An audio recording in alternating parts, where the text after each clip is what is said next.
The story begins with notifications asking if he really wants to live a new life. Shortly after, a voice says it's just another one of those spam pages. Then, it introduces a boy sitting at a table, reading manga, and complaining that he doesn't need such outdated ads, and hasn't been able to find a job for weeks. The protagonist's room is a mess. As he continues messing with his computer, with his hand on the mouse, he gets upset about something he sees, dropping his lollipop. The computer screen shows an image of a black hole with colorful lights around it. The boy is pulled in, and, frightened, he asks what's going on. More notifications arrive, saying that he's embarking on a journey, but he still doesn't understand anything. The protagonist's eyes shed tears, and scared, he asks what they're talking about, as he didn't even have a choice. In another place, it shows the Earth era at Starlight Academy in the year 2666 of the Earth era. The academy was invaded by alien creatures and suffered devastating blows. Later, the government used nuclear weapons to wipe out the creatures. However, the X-virus they left behind spread across the world, causing zombies and beasts to wander the Earth. From there, martial artists emerged and became the most respected warriors. Suddenly, Shu's bully of a roommate kicks the door open, angrily calling for him and finding the boy asleep. He picks him up from the bed and shakes him, asking where the food he asked him to get is and if he wants to starve him. Without a second thought, he throws the boy onto the ceiling, cracking it, still cursing at him. Falling onto the floor, Chiang's roommates observe and comment that he might be unconscious. He responds, saying the protagonist is just a loser. Approaching, he steps on the boy's hand and curses at him, saying it's an honor for him to be eliminated by his hands. Next, the laundry room is shown, full of dirty clothes. While Chiang steps on the boy's hand again, he says that he didn't bring food and made him look bad in front of Jun. Stepping on his hand again, he continues saying unnecessary things. Shu opens his eyes and tries to complain, but can't speak. Seeing a foot on his hand, he thinks it hurts and becomes confused, wondering if he wasn't just in his room reading manga. Chiang points at the boy, noticing that he's opening his eyes, realizing that he hasn't been executed yet. As the protagonist's hand tingles with pain, he gets up, still dazed, not understanding what's happening. The bully says he has a lot of endurance, kicking him and claiming he will keep hitting him until he's executed. The boy's face is covered in various injuries, with smoke surrounding his fallen body. Shu's eyes shed tears, and in anguish, he wonders who has such bad luck to end up like this. Elsewhere, people attack him physically and psychologically.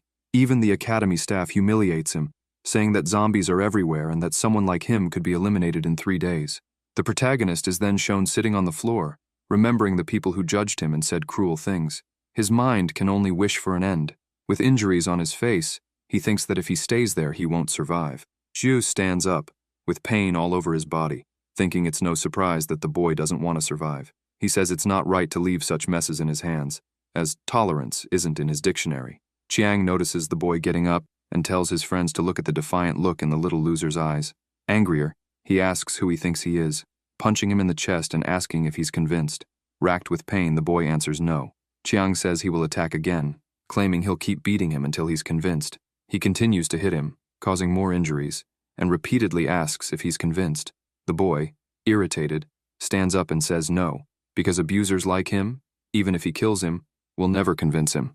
The bully wipes his face, which is covered with injuries. Still dazed, the boy wonders what kind of reincarnation this is. More notifications arrive, informing him that an accumulation of anger has been detected, presenting Shu's data and asking if he wants to release the accumulated rage. He notices that it's the same system from before. Just as the bully tries to attack him again, he unleashes his anger, blocking the punch, coming face to face with him, and attacking. Chiang's friends notice something is wrong and rush over, finding the bully on the ground worried. Chiang, struggling to breathe and with various injuries, says he needs the infirmary quickly. Shu approaches and asks what they're still doing there. They, scared and nervous, pick up Chiang and rush out. The protagonist, with several injuries on his arm, says he needs to go too, and can't pretend anymore, stating that the blow has drained the little energy left in his body. Sitting in a chair, another notification arrives, saying he has obtained a roulette spin. He clicks spin, and upon seeing the roulette, he hopes for Linyan coins, as otherwise the money in the body's savings wouldn't be enough to heal his wounds. After the roulette spins, he wins 1,000 Linyan coins. Shu feels relieved. In the infirmary, he enters and says he's there for injury treatment. The nurse asks if he's Lin. Curious, he asks if she knows him. Approaching him, she says it's kind of impossible not to know him. Shu asks her not to call him Lin, as it sounds unpleasant, The nurse asks if he doesn't want her to call him Lin, as she strokes his abdomen, saying they'll talk about it later. Observing, the nurse tells him to take off his clothes and lie down. Embarrassed, he asks if he really needs to remove his clothes. She laughs and says he can keep his underwear on, but if he prefers to take everything off, she doesn't mind. Xue removes his pants, and she comments that it's not so bad and that it's not small. He asks where she's looking and thinks she's scary, fearing that if he doesn't control himself, he might lose his virginity right there. The nurse asks how much healing he wants. He replies that it costs 9,800 coins. He then lies down and reflects that the previous owner of the body was much weaker than he thought and probably suffered a lot. However, from now on, he won't let that happen. During the full preparation, it's noted that the body is completely injured, and the time for full healing will be 5 hours. He waits, lying down, for the process to finish. 5 hours later, he says he'll be a new Lin Xue. Meanwhile, in Class 29, it is explained that a recent exploration of Area 20 found 20 slots. The teacher says all martial arts beginners can join. However, he notices that Chiang is absent, and his classmates say he's undergoing surgery in Area C. The teacher asks what happened. They explain that he was beaten by Xue and that all his ribs are broken. The students can't believe it. One student from the class says he saw it with his own eyes. The teacher puts his hand on his face and says that, so, Chiang won't participate in the exploration of Area 20. Suddenly, Xue appears at the door and asks if he can go. The students observe and comment that the protagonist looks different now and doesn't seem like the same person. The teacher tells him not to rush, as Area 20 is more dangerous than he thinks, and he should first reach the initial rank in martial arts. Jun says Area 20 is a territory full of zombies and monsters, asking if he's trying to get himself killed. Xue laughs confidently and asks if he beats him, will he be allowed to go? The boy tells him to stop dreaming. Still confident, Xue asks if he wants to try. Jun slams his hand on the table, saying it's obvious. Standing up, he says he'll teach him a lesson, and that he shouldn't think he can act arrogantly in front of him just because he beat Chiang. The evaluation eye is activated, and Xue sees all of Jun's data. He notices that Jun is weaker than Chiang, as he just needs to dodge his attacks and wait until his anger maximizes, then strike with everything and easily defeat him. He tells him to meet him in the arena after class. In the academy arena, people comment on how Xue dares to challenge a martial arts beginner rank, saying they're about to witness a great show. The redhead approaches Xue and asks if he's really planning to fight him. Xue, confident, replies not to worry, as he's wanted to hit him for a long time. After climbing into the arena, Jun asks if he really dared to step up. Approaching to attack, he says he's going to teach Xue a lesson. Trying to land a punch, Xue dodges and thinks that Jun does have some strength, as even with his injuries and ailments healed, the punch still causes him some pain. A notification pops up, informing that the anger is still charging.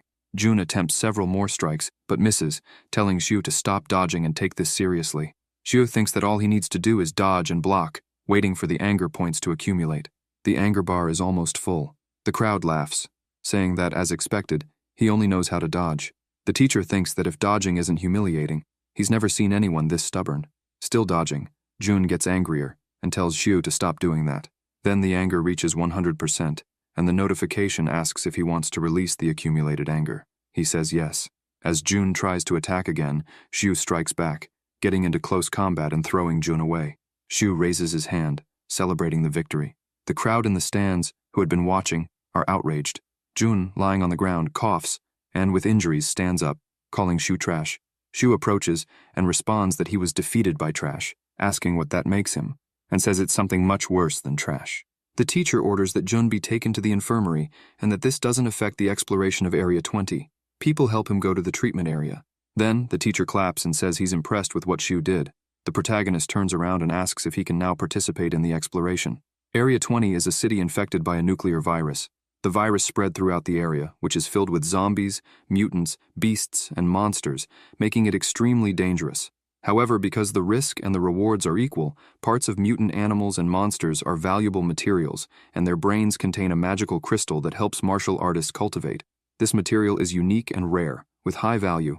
The teacher, with the students in Area 20, says that all of them have received long-term training and should use the weapons and combat suits provided by the academy. Dealing with regular zombies and monsters won't be a problem. He says it's different from training because the mutant zombies and monsters they'll face are much more dangerous, and students have already been eliminated, devoured by zombies due to fear. Only by combat experience will they assess their skills, and that will make their hearts stronger. The redhead asks if Xue is scared because he looks so nervous. Xue asks, Scared of what? Thinking that, to him, these zombies are just valuable experience points. The teacher asks them to split into 4 groups and tells them not to go too deep, as they haven't been able to defeat the monsters in the deeper areas. He tells them to go. Everyone shouts, "Yes!" Next, a wounded bird appears. On one side of Area 20, the redhead and Shu walk. The blonde tells Shu not to be dead weight. The redhead says they should be careful and not cry when they see the zombies. The protagonist raises his arm, signaling him to stop talking, as he's spotted movement. The boys get alert. The smoke moves. The protagonist watches closely and says something is approaching. They take combat positions. The smoke increases, and sounds begin. A zombie appears, along with its specialties and combat abilities. The zombie charges forward. Zhu observes the zombie's data and notices that even the zombie has better combat skills than him, as he only has 291 combat skills so far. The other boys watch as the protagonist positions himself with a sword in hand. He charges forward, focusing and attacking the zombie with his sword. Notifications come in, congratulating Zhu for defeating the zombie and leveling up, earning 2 attribute points. He's pleased and decides to add the 2 points to strength. Strength increases to 38, and he gets distracted. The redhead shouts for him to be careful. When he turns around, the protagonist faces some more zombies. The blonde tells him to move aside and, running, attacks the zombies with his sword. His friend says he's the best. Zhang remarks that he didn't know there was a mute chicken here. Shu observes and thinks about his experience points. Walking, he says they should leave. Elsewhere, a giant tree with bones appears. They walk, looking around, when a monster's foot approaches. Several smokes move, and Zhu, alert, tells them to wait. The monster has huge, sharp teeth. The redhead asks if he can kill it this time. The zombie leader looks to the side and notices something. The redhead asks what it is and tells them to go over there. The protagonist tells them not to leave the spot. The zombie moves closer. The redhead calls to it. The leader runs towards him. He looks at it, startled, and asks what that is and why it runs so fast.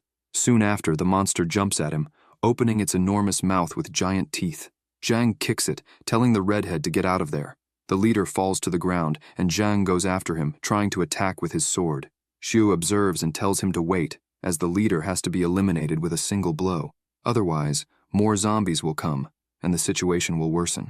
Zhang calls him an idiot, and says he doesn't need his help to learn how to kill monsters. When he goes to attack, the zombie dodges, but Zhang still manages to cut off one of its arms. Zhang, indignant, says that the zombie knows how to dodge. The leader starts emitting a sound that grows louder. Then, a hand begins to rise from the ground, followed by several zombies of various types.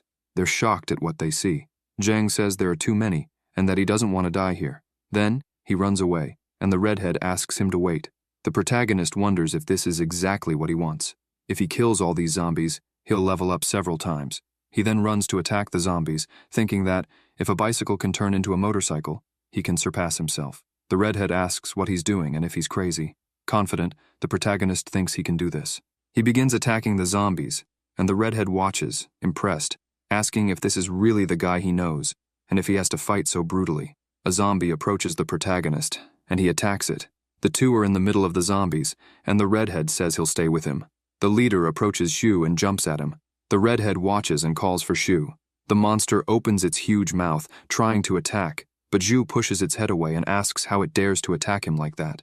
More notifications arrive, informing him that he earned more attribute points. He's happy, as he leveled up 3 times in a row and gained 12 attribute points. He adds all points to strength, and strength increases to 50. His muscles also grow. He grabs the zombie's head, dislocating it with his own hands and defeating it, as the monster's neck twists. Shu kicks it, sending it flying. Then, he picks up his sword and finishes it off. More notifications come in, congratulating him for executing the leader. His data is presented. The two look around and notice they've managed to defeat all the zombies there. Shu checks the data and wonders if the system did this on purpose, also reflecting on gene blocking, as he's read about it in some books during cultivation. However, most of the fragments of human genetics haven't been used yet. Therefore, the majority of human potential remains unlocked, and genetic blocking is the body's most basic potential. If the genetic block in the body is fully unlocked, one could become a divine existence. He wonders how strong he can become if he manages to unlock the first gene. He then presses to have the system unlock the first gene. He's excited to have unlocked the first genetic chain, but when he presses, he's warned of danger and told that the host level is below 15. Therefore, he's unable to unlock it. Xiu gets angry but thinks that he just needs to level up more and says he'll soon reach the required level to unlock the genetic chain. The redhead approaches and asks if he's the same person he knows, because he suddenly seems so strong, even killing the zombie leader. Xiu responds that it was just a simple leader.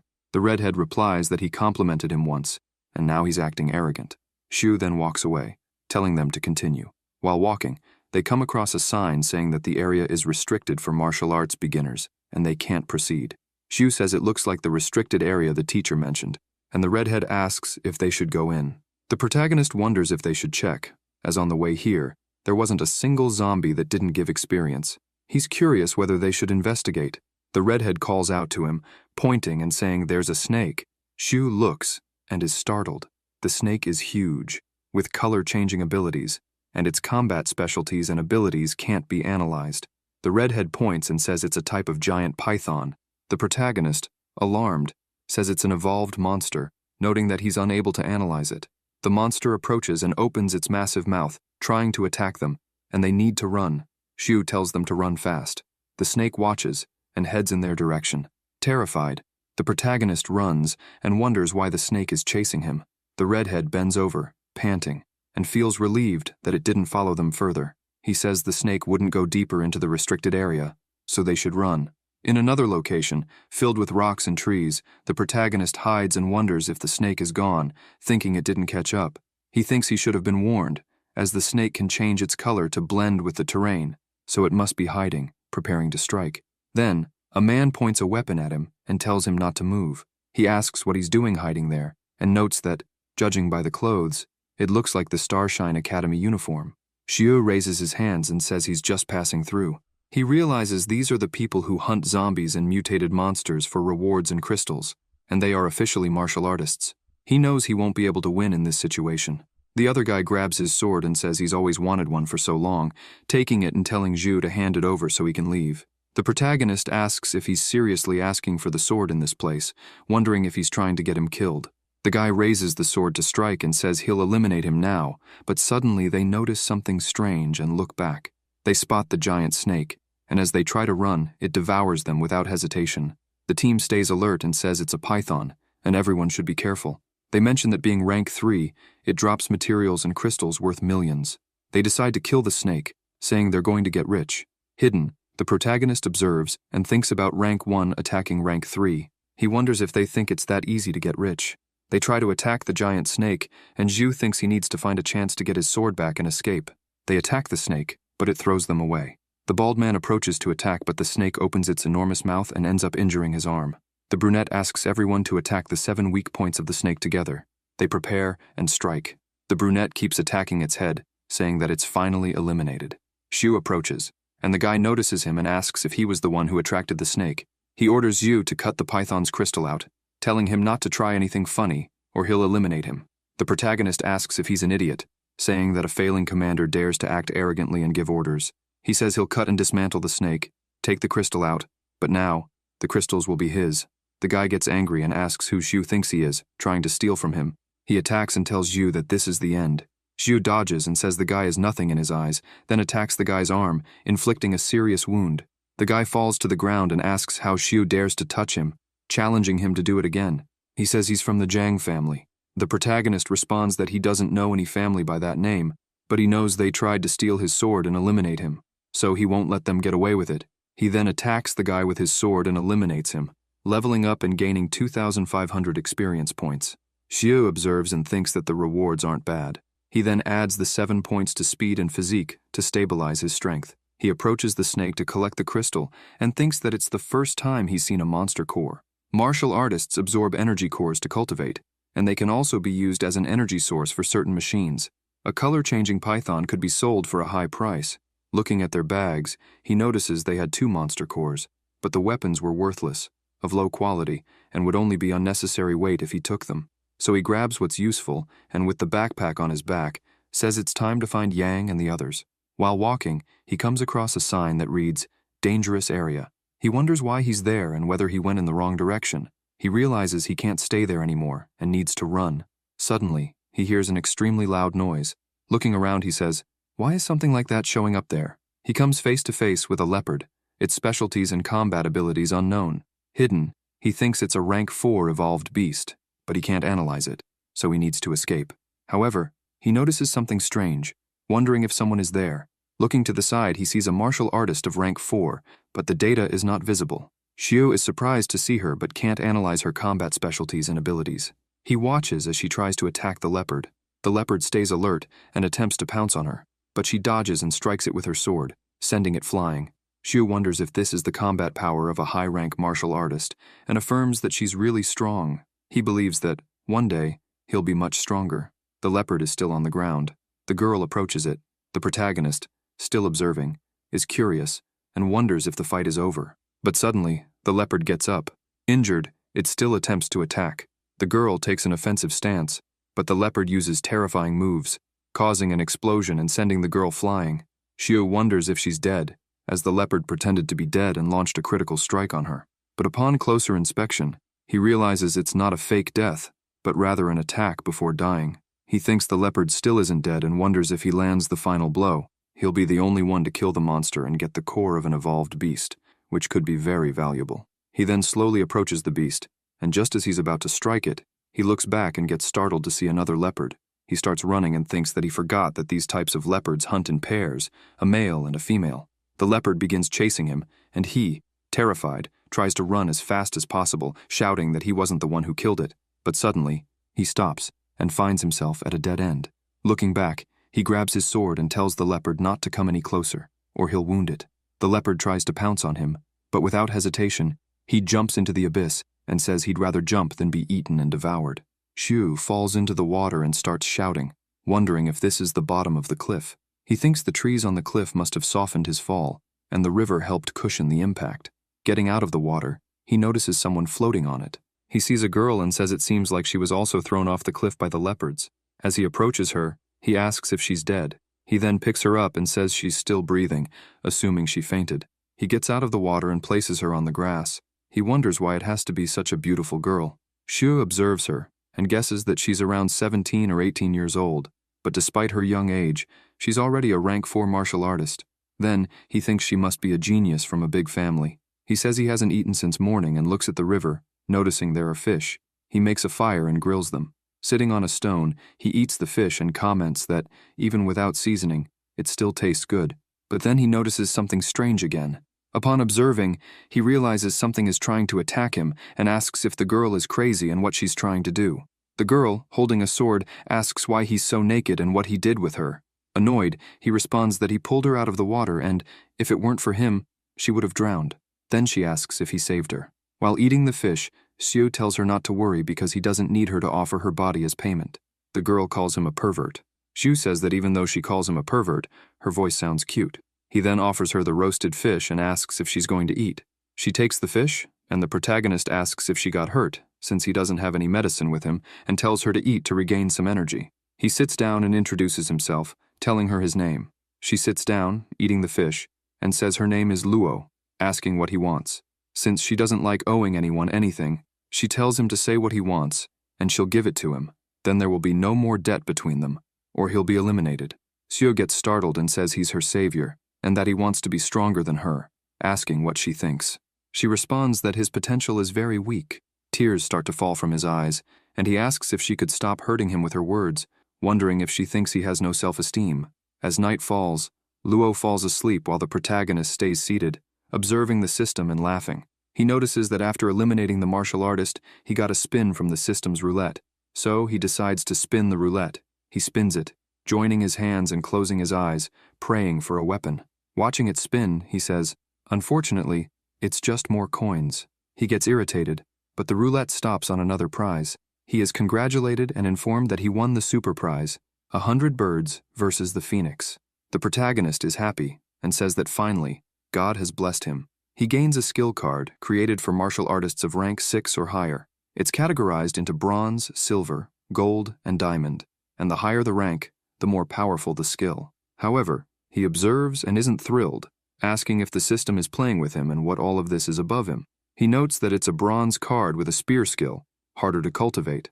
Then, he sees a glowing green object. He picks it up and says it's a growth card, which is very precious because it grows and changes according to the martial artist's cultivation. He's thrilled and says the system didn't deceive him. With this card, his next skill will be to find a long spear as his weapon, since spears are the hardest to master. Luo notices the protagonist laughing and asks what's so funny. He awkwardly replies that it's nothing. The girl looks away and asks if he heard something. Xiu says yes, it sounds like someone is approaching. She says it could be a group. Hidden, he tells her they need to leave now because they don't know if they're friends or enemies. Seeing that she's still struggling, he asks if she can move. He then approaches her and asks her to climb onto his back. She asks if he's asking her to be carried. Xiu asks if she's happy to take the initiative, and if she feels bad about it, he can leave her there. Maybe later, when they see how beautiful she is, they won't be able to resist doing things to her. Luo climbs onto his back and tells him to stay quiet. A group approaches where they were, and notices there was someone there. They say they must not be far, and that there seems to be another martial artist around, so they should find and eliminate them. While the protagonist is still carrying the girl, she asks if he knew she's heavy, and that he should lose some weight. He responds that he's the one who should lose weight, as she's not heavy, it's just the sword on his back that weighs. But then, he suddenly stops, facing several plumes of smoke. Using his analyzing eye to identify the beast, he notes that it's a red viper, with unidentified specialties and combat skills. He says it's an evolved monster, and as he checks the monster's data, he wonders if this is a bit much. Luo asks him to take her sword. Xiu touches the sword and says it's good. When he picks it up, he thinks it's very heavy and asks what it's made of. He wonders how she can wield such a heavy sword with just one hand, and laments that this is the difference in their strength. Luo asks him to stop stalling, put the sword down, and kill the beast already. So he places the sword on the ground, and the girl says that the sword is very fast and specializes in fighting in the dark, asking him to stay still and await her orders. The viper approaches. Xiu thinks he can't even see its speed because it's too fast, but he realizes it's not that. It's the darkness of the night affecting his vision. He tries to attack, swinging the sword to the left, but misses the monster. Luo tells him to be faster, so he stares hard at the beast and strikes it in the head with a single blow. He laughs and says it was easily killed by him. The girl says that a rank 2 viper, and he still put so much effort into dealing with it. Her lack of potential is so great. He asks if she could stop attacking him with her words. He then flips her off and tells the viper to come bite him, because not only will he eliminate it, but he'll also take its core and sell it for a good price. The snake moves and tries to attack him. He pulls back and wonders why it can do that. Then the viper bites his hand, and he comments that it's the decapitated head attack, smashing its head into the ground and asking if biting isn't enough. Stepping on it, he declares it's over. More notifications come in, congratulating him for eliminating the viper. With his hands soaked, he realizes he was careless and forgot the system's warnings. He then fiddles with the beast's head and asks if the girl knew that the viper's head could separate and why she didn't warn him. She responds that it's because he didn't ask. Xiu complains about pain from his injury. His whole body starts to tingle, and he says the analysis warned him, but he forgot. Starting to scream in pain, he realizes it's too hot and itchy. Luo thinks she forgot that the viper had poison and that it's making Xiu's body heat up. He wonders what to do. Xiu's body is full of allergies. He begins to breathe in smoke from the heat. The girl moves away and tells him not to come near her. The protagonist asks what's going on and what kind of poison it is. He then approaches her and kisses her. She bites his mouth and quickly pulls away. Luo tells him that if he doesn't leave now, she'll eliminate him. With his hand on his mouth, he apologizes and says it wasn't his intention. She points out that there's a lake nearby that might help him calm down. The protagonist runs to it and apologizes again, saying it wasn't on purpose. Without a second thought, he jumps into the lake, feels relieved, and says it's so refreshing. Remembering that he forcibly kissed the beautiful cold girl, he thinks she's soft and smells good. Luo, sitting on the ground, asks why he's taking so long. One of the group members observes from a distance and says they've finally found her.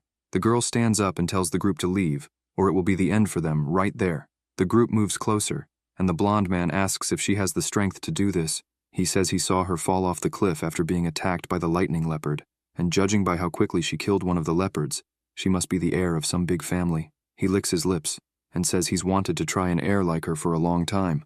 Luo calls him disgusting and tries to attack him with her sword, but they put their foot out in front of her to make her fall. Then, the protagonist steps forward and asks if they want to be eliminated. The blonde man asks who he is. He then introduces himself, stating his name, rank, specialty, and combat skills. They are outraged. Zhang, nervous, wonders how that's possible, and if he's using some device to measure skills and how he can do that. The protagonist says he'll give them 5 seconds. Either they disappear right now, or none of them will ever leave this place. Zhang becomes frightened, apologizes, and says they'll leave immediately, running off. The protagonist helps the girl stand up and asks if she's okay. She replies that it seemed cool and asks how he knew their information. He laughs and says it's a secret, adding that they should leave before the group comes back and decides to fight. The group approaches Zhang and says they checked and found no one, probably because they fled after leaving. If it had been a master, they wouldn't have run away so quickly. Zhang punches a tree, splitting it in half, and says, "How dare he deceive me?" He asserts that since she's injured, they'll leave the restricted area directly. They just need to wait there for her to recover. While they're hiding, Luo asks why they're going further into the restricted area, as the monsters there are even stronger and more dangerous. He answers that the more dangerous it is, the safer the place is. He says they saw she was hurt and thought they would leave quickly, but now they'll stay there and wait for her to recover. Luo replies that she never thought he could be so smart, despite being so weak. He asks if she could stop attacking him with her words. At dawn, they're sleeping side by side. The protagonist wakes up surprised, wondering why she's sleeping on his arm and why she's hugging him. As if she finds out, he'll be eliminated instantly. Luo wakes up and he, embarrassed, says the weather's great. She says there's an evolved monster nearby. He asks where, and she says she's not wrong, as she sensed the smell in the air. The protagonist asks if she's a dog. She replies that they should leave. As they walk, he says he needs to prepare for battle. He asks if she's better. The girl answers no, that she still needs 2 more days, and throws the sword to him, saying he will be the one to fight. He gets startled and says that the weakest monsters around are rank 2. She says that with his current skills, if he doesn't fight the stronger enemies, how does he plan to evolve in rank? She tells him not to worry, that she won't let him die. The protagonist ponders. Next, they encounter a rank 2 boar with tusks. He laughs and says it's rank 2 right away. She says its weak spot is its belly. The boar opens its huge mouth and charges at them. On the second day, notifications pop up congratulating him for eliminating a leopard. More notifications arrive, congratulating him for leveling up. The protagonist comments that these were the 30 evolved monsters and thinks Luo is scary because, at her age, she already knows so much about evolved monsters, their habitats, attack methods, and weak points.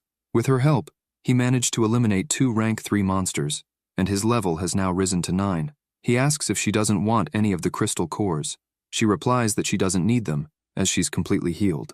Then she says this is her goodbye. He says he can't leave her there, because those idiots are still waiting for him outside the restricted area. She says that's his problem.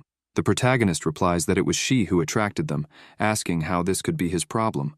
Also, she just recovered, and he asks what she's planning, knowing she's about to leave. Luo replies that she's going to find the lightning leopard. He follows her and asks if she still wants to eliminate it. She answers that she won't fail this time and says that the next time they meet, if his ability is weaker than hers, she will eliminate him. The protagonist asks if she's going to take revenge on him. She, asking where he's from, flies and says she's from the Saint area. Upon arriving in the restricted area, she says it's been 2 days and they should have left by now. But a sword tries to strike him. He turns around and asks who it is. One of the group members laughs and says they finally found him, and luckily, they didn't leave today. He asks where the girl is but says never mind, because first, he'll teach him the consequences of deceiving them. The protagonist thinks that it's just one of them, but since he's still rank 1, he needs to defeat him before the others arrive. The boy attacks him with the white snake explosion.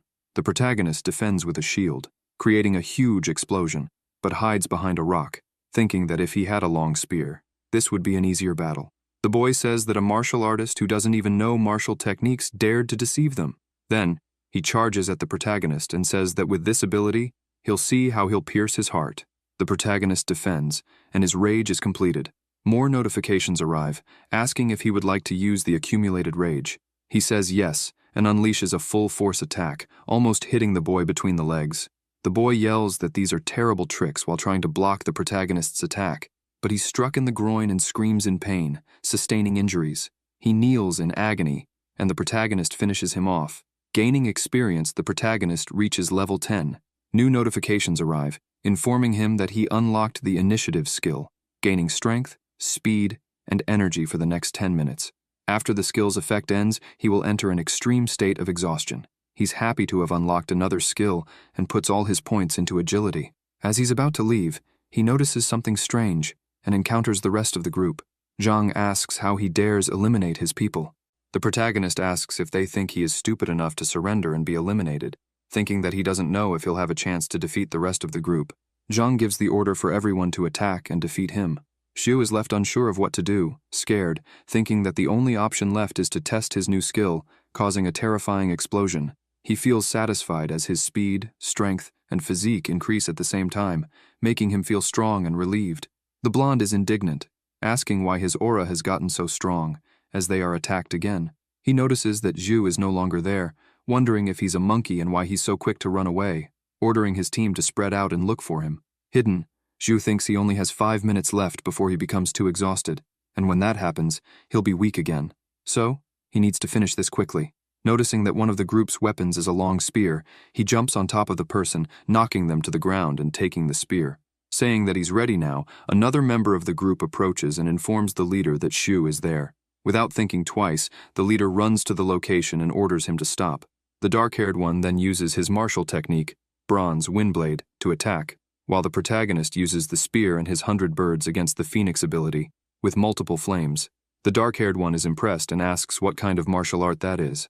Without waiting, Xu attacks and notifications appear, saying he gained EXP. Zhang, observing from afar, doesn't understand and wonders how he managed to eliminate Hong like that. Then, together with his group, he tries to attack him. Zhang uses the silver martial technique, Berserk Hunter's sword, and the other two attack as well, while Xu defends and thinks that he never imagined his skill would drain so much of his physical strength, wondering if, with the Fury buff, he could use 2 abilities at once. He continues defending until the Fury is complete, thinking that he must defeat them quickly and use everything he has to take down the rank 2 martial artist. The redhead approaches the leader and asks if Xu is really just an apprentice, and whether he should be able to endure the attacks like this. The leader responds that he must have used some secret technique, but such techniques have side effects, and they just need to prevent him from fleeing again. Then more notifications appear, asking if he wants the Fury energy, as it has been completed. The protagonist says yes. Grabbing the spear, he thinks to himself that he will channel all of his fury into an attack. Then, he attacks. Zhang says it's all a bunch of stupid tricks, but Xu's spear pierces through his weapon, breaking it into pieces. The blonde changes his mind and says that the attack is too strong. Xu continues attacking, telling him to feel the taste of his spear now, attacking with his 100 birds against the phoenix skill. Zhang asks if it's a gold martial technique, as the spear strikes him in the stomach, but the spear begins to crack, and the protagonist thinks that this long spear can't withstand the power of the 100 birds and is breaking. Annoyed, he wonders why his spear broke at such a crucial moment, until he realizes that his sword energy is also depleted, and he doesn't even have the strength to draw his sword. Zhang observes and laughs, satisfied, saying, "God, it seems like they want him eliminated." Without thinking twice, he approaches to attack him, but notices someone defending Xu. The nurse approaches and asks how 2 rank 2 hunters dare to touch an academy student, asking who gave them such audacity. Zhang asks who she is. She replies that they are not worthy of knowing, saying she'll count to 3 and expects them to disappear once she stops counting, as she's only there to save people and doesn't care about defeating them, especially someone like them.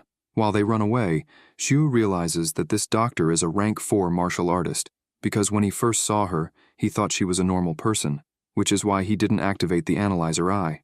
The nurse looks at him and says that she underestimated him, as she didn't expect him to eliminate 3 rank 1 martial artists and almost 1 rank 2, and says that he is very aggressive, and she likes that.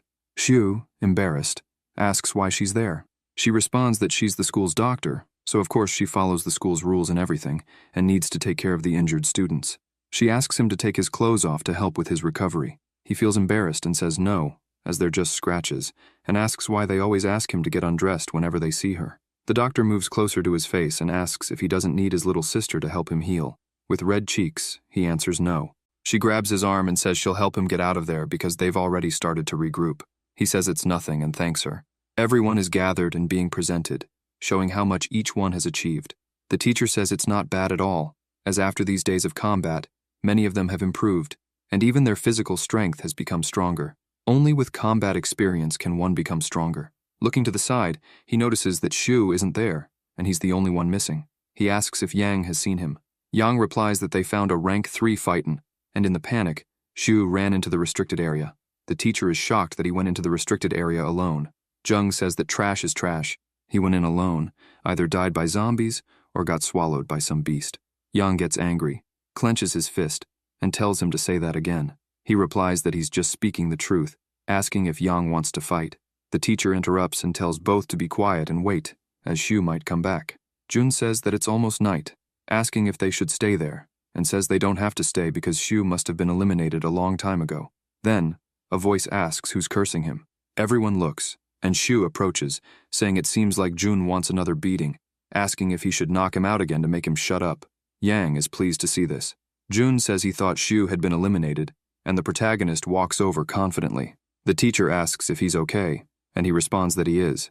Cheyu says that over the past few days he hasn't just been hiding, and that, at least, he should mention that he defeated a beast, laughing. The protagonist responds that it looks like they've killed a lot of mutant beasts. He says, of course, and that Zhang killed 8 rank 1 beasts. People comment that, as expected of the class representative, he's amazing, boosting his ego. Shu asks if 8 rank 1 beasts are considered a lot, throwing all the cores from his bag on the ground. The teacher says that there are 16 rank 1 cores, 2 rank 2 cores, and 3 rank 3 cores.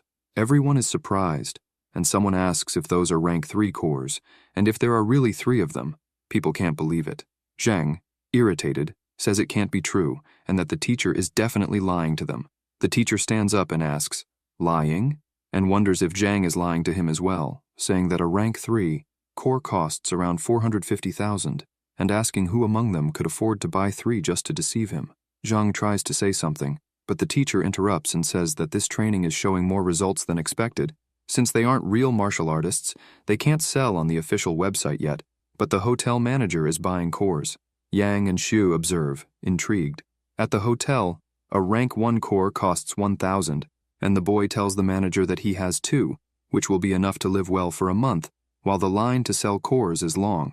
The protagonist asks why he's being left last. Yang responds that it's because he has too many cores, and if he went before, he asks if the protagonist realizes how many people would get upset. He then places all the cores on the counter.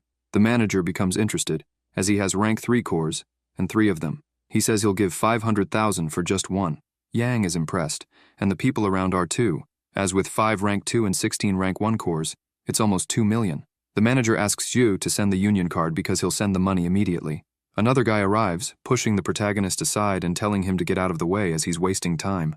Shu observes and stays silent. The bully asks if the brats are from class 29, and Yuan, his buddy, says they're losers, and yet they tried to do a combat training. While Yang is irritated, asking what they said, Shu, observing, notices they're top-tier students, as he's heard about them before. They were once at the initial rank and are now almost complete. This Sun seems to be ranked 18th in the combat ranking. Sun hands over and says that there are 10 rank 1 cores, 1 rank 2 core, and asks them to exchange them for union currency. He asks if they saw that he eliminated a rank 2 beast, calling that power, something people like them can never do. He says that his class still has the trash of trash, and that's Lin Shu, as expected from the trash of the class. The protagonist walks up and says that he's the trash he was talking about, asking why they cut the line and how much nonsense they're talking. He says it's better for him to apologize, or he'll have to let him taste the feeling of being beaten by trash. The bully gets angry and curses, saying he needs to teach him a lesson. Shu clenches his fist, ready to punch. Sun asks if he wants to fight up close and that he's about to experience his end. They start fighting, and the bully wonders why he's so strong, holding his arm in pain. He then kicks him and says he needs to break him. Shu lifts his feet and says he's still nothing, attacking and hitting his face, causing injuries. People scream for him to finish him off. The bully puts his hand on his face and says it seems like he's not that useless, but he managed to make him really angry. He then clenches his fist and starts using his abilities, while the protagonist dodges, waiting for his ability to be completed. Zhang watches, wondering how Shu reached this level in just 3 days of training, as facing a first-class opponent isn't something anyone can do. Sun asks if he's just going to keep dodging, saying he'll show him what a real punch is, attacking him with his ability. People shout for Zhu to be careful. Yuan says he's underestimating him, but the bully realizes that the protagonist blocked his punch. A notification pops up saying the fury energy has been accumulated, asking if he wants to use the attack. Shu thinks he can easily defeat him with his own power and wants to make an example of him so that others won't dare provoke him. Then he twists the bully's arm, breaking it. The bully screams in pain. Yuan gets worried about him. Sun's teammates get angry and say unnecessary things. Yang says they were the ones who attacked first and calls them out. Yuan says it's just practice, asking if what he did wasn't too cruel. The protagonist responds that he used a martial technique just now, and if it were anyone else, they would have been seriously injured by him, so he's just returning what they did. Yuan responds that it was excessive. The hotel manager asks them to stop for a moment and says he's already sent the money for the 3 rank 3 beast cores, asking them to check. Yuan wonders if he heard correctly, and if Shu is capable of eliminating rank 3 beasts, asking why he's so strong. The protagonist says he heard that Yuan wants to avenge his friend, as it seems like he wants to fight him, thinking he's got a full-on attack waiting for him. When they face off, a voice approaches asking what they're doing and if they want to fight. The teachers enter through the door, and Sun's teammates tell the teacher that the class 29 students broke his arm. Yang says they're talking nonsense, as he attacked them first. The teacher asks him to tell everything, without leaving out any details. After hearing everything, the teacher says he understands and asks Shu how he can hit students from the same school, telling him to apologize. But in his thoughts, he thinks it's good because the elite students act arrogantly every day and even look down on others. The protagonist walks up to Sun and apologizes for using too much force, saying not to worry, as he'll pay for the medical fees, since that's the least of his worries now. Sun looks irritated. The teacher puts his hand on his forehead, wondering if he's really apologizing, as the damage is so high, but it's super humiliating. Professor Jiang says that both made mistakes, so Xue has already apologized, and the matter will be closed there, asking for Sun to be quickly taken for treatment.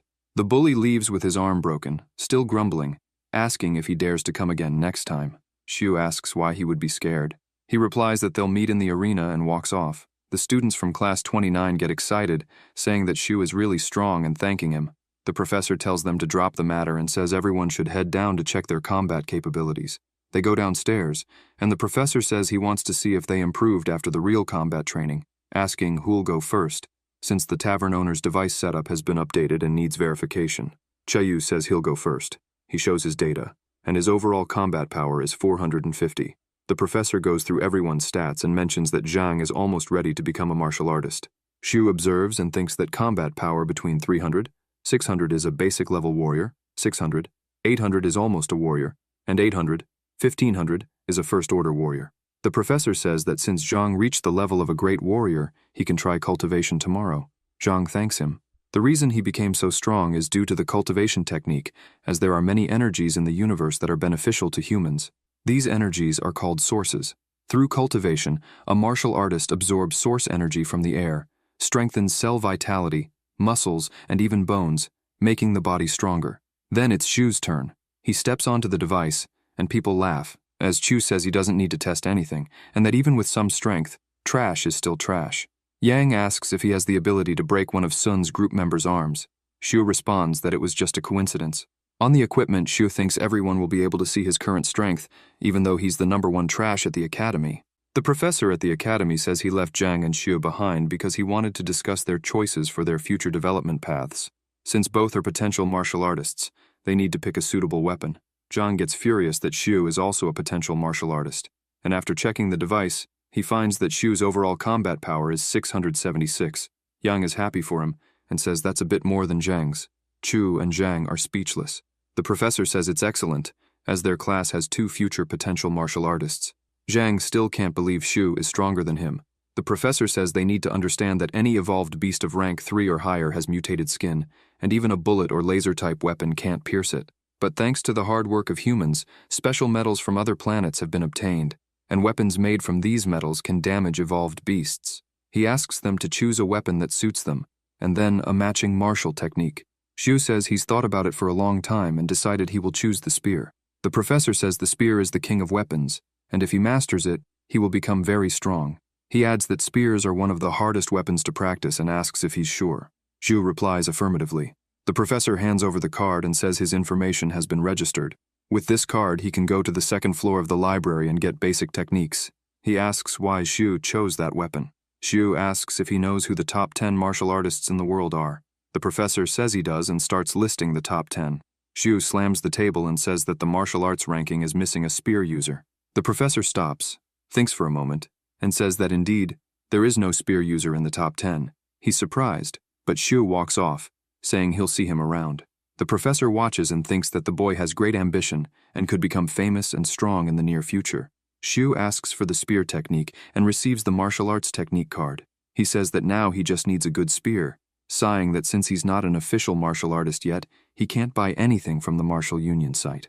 He walks toward the Martial Weapons Hall and realizes that he can only try his luck there. After entering, an old man laughs and asks him to speak up, asking what weapon he wants.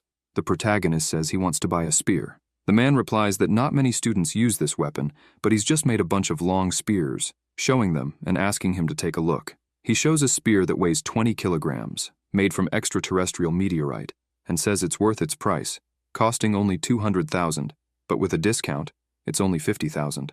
Xu takes it in his hand and feels that it's too light. The seller shows another, weighing 35 kilograms, listing its details, price, and discount, but Xu says it's still too light. He tries another one, and the man says it's 45 kilograms, listing all the details, but Xu says it's still too light, asking if he has anything heavier. The seller starts sweating. Getting irritated, he asks if Xu is here to buy a spear or just to mess around. If he wants something heavier, he has one, but he's afraid Xu won't be able to lift it. The man grabs a huge box and sets it on the ground, saying it's been stored for a long time because it's extremely heavy. He opens the box, revealing a spear that's covered in dust, saying it was made from the mother stone of stellar ore, weighing 65 kilograms. Xu is left speechless, continuing to listen as the man talks about how strong it is, explaining that normal stellar ore alone wouldn't be able to create it. He says the spear is called the Steel Soul. Xu picks it up and says it feels perfect. Satisfied, he says he wants this one.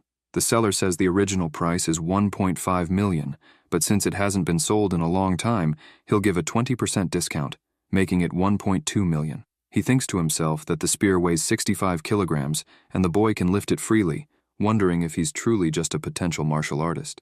Xu thinks the price is steep and asks if he can pay in installments. The man says no, he has to pay it all at once or leave it. Xu thinks it's a scam, as he worked hard to get the cores, and just buying this spear alone will make him pay half of his earnings. Meanwhile, Xu believes that after becoming a potential martial artist, he can finally use the cultivation technique. Currently, there's energy in every corner of Earth, which martial artists call yuan, but normal people cannot sense, absorb, or forge their bodies with it. Sitting on the ground, he wonders what kind of change his body will go through, as he doesn't feel any alteration. He then checks his system, noticing that his physique and strength have increased by 2 points each, which could be due to the cultivation technique. To increase these stats, he usually needs potential points from the system. A notification arrives asking if he wants to proceed with the draw. Xu realizes that, aside from the regular rewards, there's usually a chance for a monthly lottery. He starts the draw. As the roulette spins, he hopes he doesn't get another weapon, since he just spent 1.2 million on a spear, and it would be a big loss. The roulette stops, and he wins a fast growth package. A surprise box appears. When he opens it, he finds several outfits and asks what they are. More notifications arrive, asking if he wants to use the fast growth package. The protagonist agrees, and more notifications appear, asking him to wear the items from the package for cultivation. After putting them on, he wonders what these items are. Once dressed, he asks, "Now what?" Another notification says that he successfully equipped the items and the fast growth package has been activated. The current progress begins to load. He becomes frustrated, falls to the ground, and asks what's happening, saying it feels heavy. The data shows that the vest weighs 40 kilograms, bringing the total weight to 130 kilograms. He places his arm on the ground with the weights and says he doesn't want to play anymore, calling the system a scammer and asking it to stop. More notifications appear saying that the fast growth package isn't over yet, so it's impossible to remove it. The protagonist gets angry. The system then says it suggests that he gets used to it, because if he doesn't, he'll crawl to school like this tomorrow.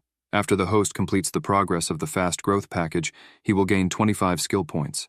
Xu calms down, knowing that he can earn 25 skill points.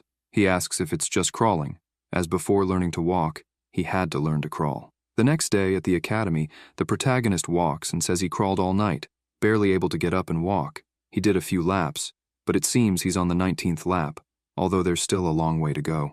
The fast growth package is still at 1,010,000ths. Then, someone taps his back, and he falls to the ground. He turns around angrily, asking who it is, and why they pushed him from behind. Shuang looks embarrassed and asks if he's okay, wondering if he's sick. Feeling awkward, sitting on the ground, he says he's fine, just distracted, and didn't notice. With his hand on her head, he says it's been 2 years since they last saw each other, since the end of high school, and tells her she has become a beautiful young lady, asking what brought her there. She replies that the exams are soon, so some professors brought them to visit a few universities to see which ones they like. Xu asks if she decided to enroll in the academy since they study there. Shuang tells him to stop dreaming, saying she didn't enroll in this school because of him. Just then, a voice approaches and asks her if this was her neighbor. As it gets closer, the person says they heard that the worst trash in the academy is also named Lin Xu. asking if it's the same person. The girl gets irritated and asks what he's trying to say. Tang says he just wanted to practice a little with the senior, who is 2 years older than him, and now considers him his opponent. Shuang pulls on the sleeve of her shirt, saying she'll practice with him. The bully says he doesn't want to win against her, asking if her neighbor is scared and telling him not to be a coward. Xu laughs and says, "Sure, since he's asking to get beaten, I'll grant his wish," thinking that, even though his body is carrying an extra 200 kilograms, dealing with a spoiled brat is no problem. Tang takes his position, and Xu tells him he can come closer. Then, the spoiled brat rushes at him, trying to attack, but Xu blocks and throws him to the ground. Tang says he's not bad, and tells Xu to try this, using the bronze martial technique. He charges again to attack, touching Xu's chest. Xu thinks it was fast, but if he were in his normal condition, he could easily dodge. However, with the 200 kilograms on him, he can't avoid the hit. Tang continues attacking. The people watching say Tang will win, and the girl is confident Xu won't lose. The spoiled brat notices he's not making progress and thinks he needs to push him back, but can't. He needs to defeat him in front of Shuang. The onlookers keep watching as Tang continues attacking. He lands a punch on Xu's chest, but Xu grabs it and asks if he knew that if you want to defeat someone, you have to be willing to be defeated. Tang, out of breath, asks Xu to wait.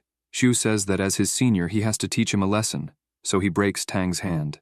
Tang screams in pain, kneeling on the ground and complaining about his hand. But the protagonist hits him again with a kick to the mouth, sending the spoiled brat flying. Tang's friends rush to him, asking if he's okay. The boy, sitting on the ground with his face covered in wounds, says he'll defeat Xu. Xu walks forward and tells him to come. But then he notices something strange. He's sent flying by a single punch from Tian.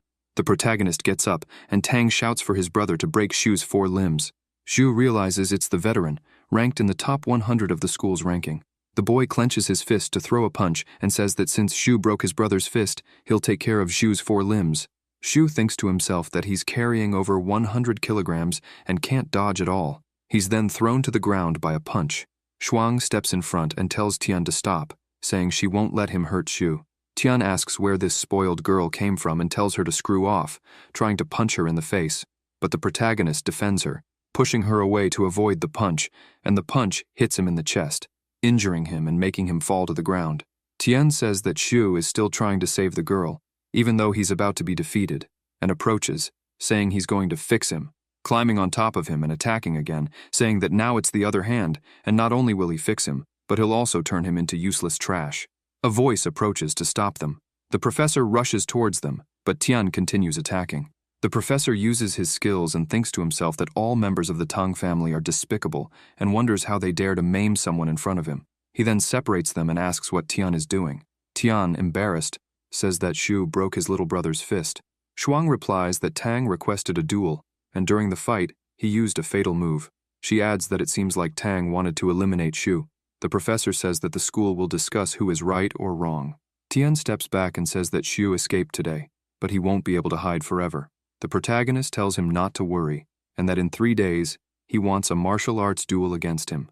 The professor tells him to stop being an idiot, as Tian is no match for him, and a martial arts duel is a life-or-death battle that will defeat him. Shuang tells him not to do it, but Xu responds not to worry, asking if Tian accepts the challenge.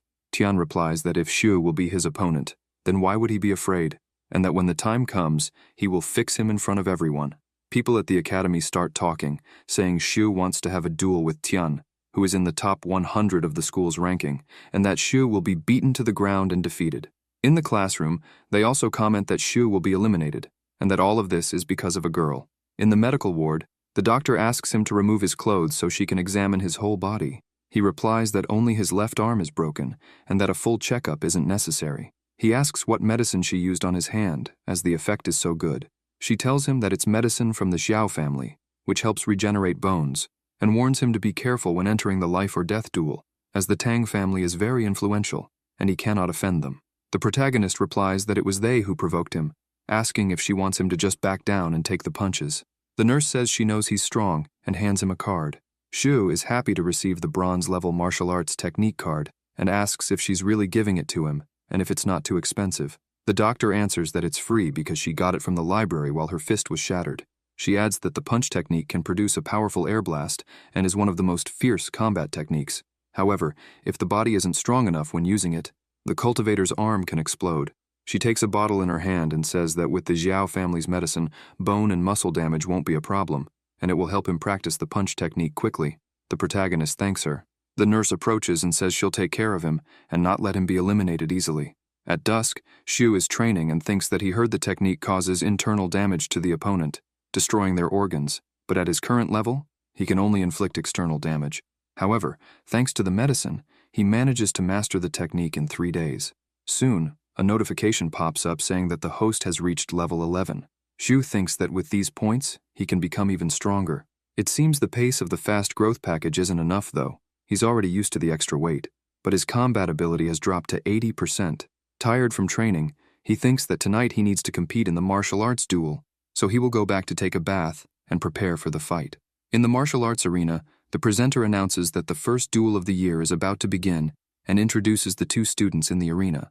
The 2 stare at each other in the arena, and the crowd shouts for Tian. Professor Jiang tells Professor Luo not to worry, as he has warned his student to take it easy and not eliminate Xu. Professor Luo replies that they still don't know who will win. The presenter announces that the battle will begin. Tian asks if Xu is going to kneel and beg for mercy.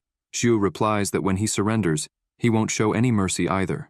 The bully says that if Xu is looking for the end, he'll make sure he gets eliminated, using his blood seal technique. The presenter says it's unexpected, as Tian used a lethal blow right away. Xu blocks the strike, but he's injured. With his hand on his neck, Xu asks, "Is this the power of the sword?" The bully responds that now he understands Xu can't block his sword, and attacks again with it. Xu blocks the strikes, but is severely injured. Yang asks what to do, as Xu seems completely dominated. Zhang says not to worry, as Tian won't cause much damage to him. Tian notices that all his movements are being blocked by Xu, and the power he's unleashing with his sword isn't enough to inflict serious damage. He says he'll see how Xu blocks this one. Xu realizes this attack is too strong for him to block, as his buildup is still incomplete. He can only use one move, but wanted to keep it hidden as a trump card. However, he uses the move, releasing several flames. The professor is surprised, wondering if he learned a cultivation technique so quickly. Tian and Xu attack simultaneously, causing a massive explosion. Xu is thrown back. The bully stares at him and says that he was able to force Xu this much, so he should feel honored to have been defeated by him. People watch anxiously, calling out for Xu. Getting up, he tells them not to worry, as he's fine. Notifications arrive, telling him that the growth package is complete and that he earned points. Xu, a bit dazed and with his hand on his head, sees another notification asking if he wants to use the full force attack. He takes off his cold weather jacket and tells the system to add the skill points to strength and physique. Yang asks why Xu is dressed like that, and the professor replies that they are protective training weights for the wrists, legs, and torso. Tian asks how he'd be without the weights, and Xu removes them, tossing them onto the ground. Yang notices the weights are heavy. Xu says that was just a warm-up, as the real battle is about to begin. The bully gets furious, thinking he's been made a fool of from the start, and charges at Xu, saying he'll make him pay for his arrogance. He attacks, but doesn't even scratch Xu. He's shocked, while Xu retaliates with his spear. Tian thinks Xu's strength has increased again, wondering if it's because he took off the weights, while his sword starts to crack. Xu says he felt great attacking until recently, but now it's his turn. The bully replies that he's not afraid.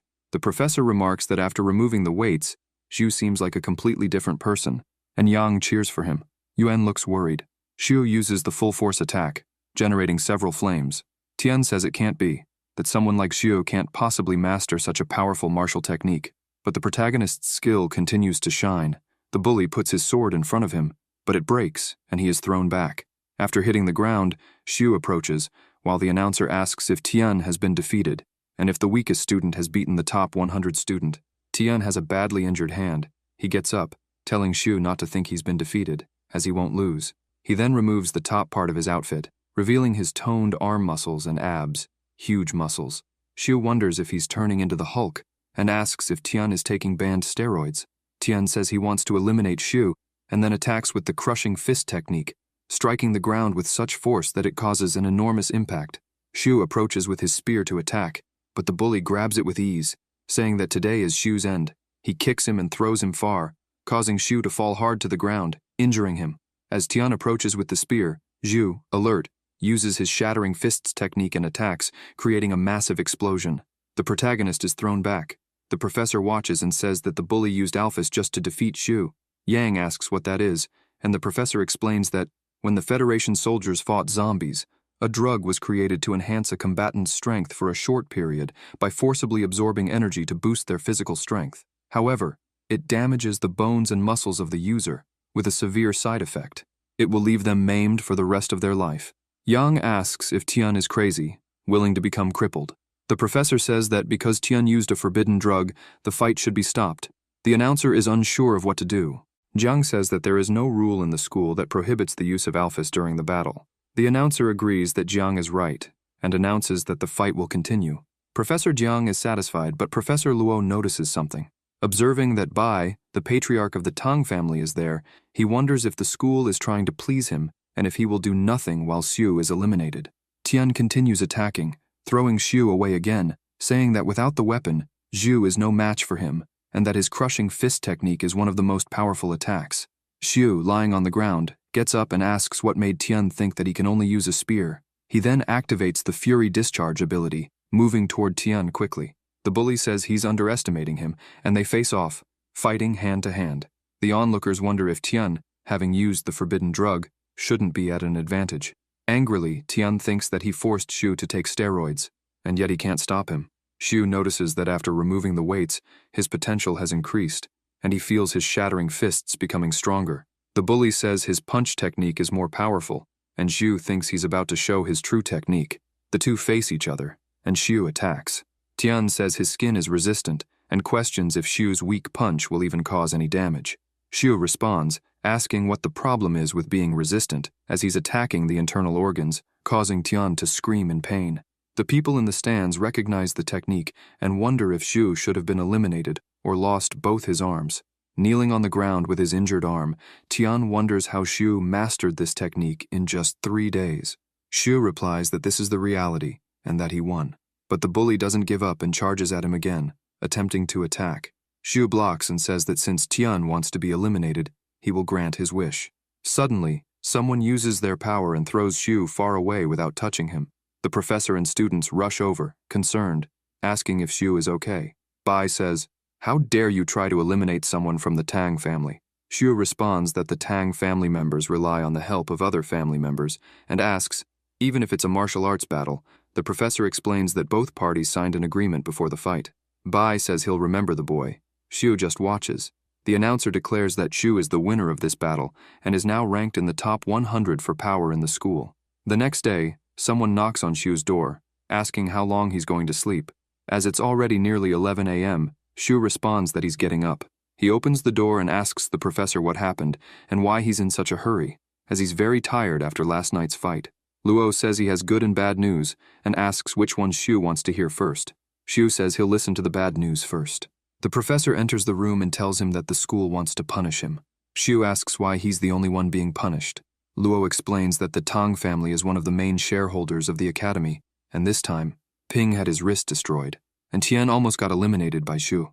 For high-status people like them, this is a huge and ridiculous humiliation. Since Tian consumed drugs during the martial arts battle in front of everyone, the Tang family can't say anything about the fight, so they used it as an excuse to claim bullying, pressuring the school and asking for a punishment. Xiu clenches his fists and curses them, asking what the punishment is. Luo responds that the punishment is to go with the soldiers and participate in the annual extermination operation at the Shining Fortress, explaining the location and that the battle caused a nuclear accident, turning humans and soldiers into mutants, creating an endless horde that threatens the surrounding areas. The city organizes an operation with soldiers every year. Xiu wonders if this will make the zombies and beasts even stronger and more numerous, creating a wave of XP. Xiu agrees to go, and the professor warns him that it's no joke, with a defeat rate higher than 70%. However, he reassures Xiu that he will help reduce the punishment. Xiu says he's made his decision and asks what the good news is. Luo stands there with his mouth agape, then puts his hand inside his shirt, saying that he had almost forgotten. He congratulates Xiu for making it into the top 100 in the power ranking, and that the reward is a flux of the explosive storm lance. Xiu is happy, saying it's a silver martial technique and thanks him. The professor explains that this was the last technique created by Rui, capable of attacking 100 times in just 1 second, which is how it got its name. Not everyone can master it. Xiu imagines how incredible it will be to attack 100 times in a second. Luo pats him on the shoulder, saying that he's improved very quickly and has great potential. He stresses that Shu must survive the operation and come back alive. Shu reassures him, saying he'll definitely return alive. As Shu walks away, he thinks that the last battle damaged his clothes, so he'll need to spend some money to buy a new set. He wonders if the military will provide clothes. Suddenly, something approaches, trying to attack him, but he's faster and dodges, crouching down, and asks who's there.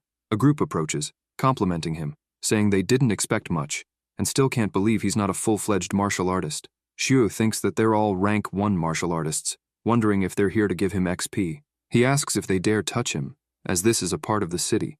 The bald one says, "What's the problem? We're in the city. If we do it quickly and cleanly, no one will ever know." The bald man attacks, using the ability Piercing Gale Pursuer, and Shu responds, saying that they must be confident they can defeat him. He activates Shattering Fist, injuring the bald man's arm, and he screams in pain.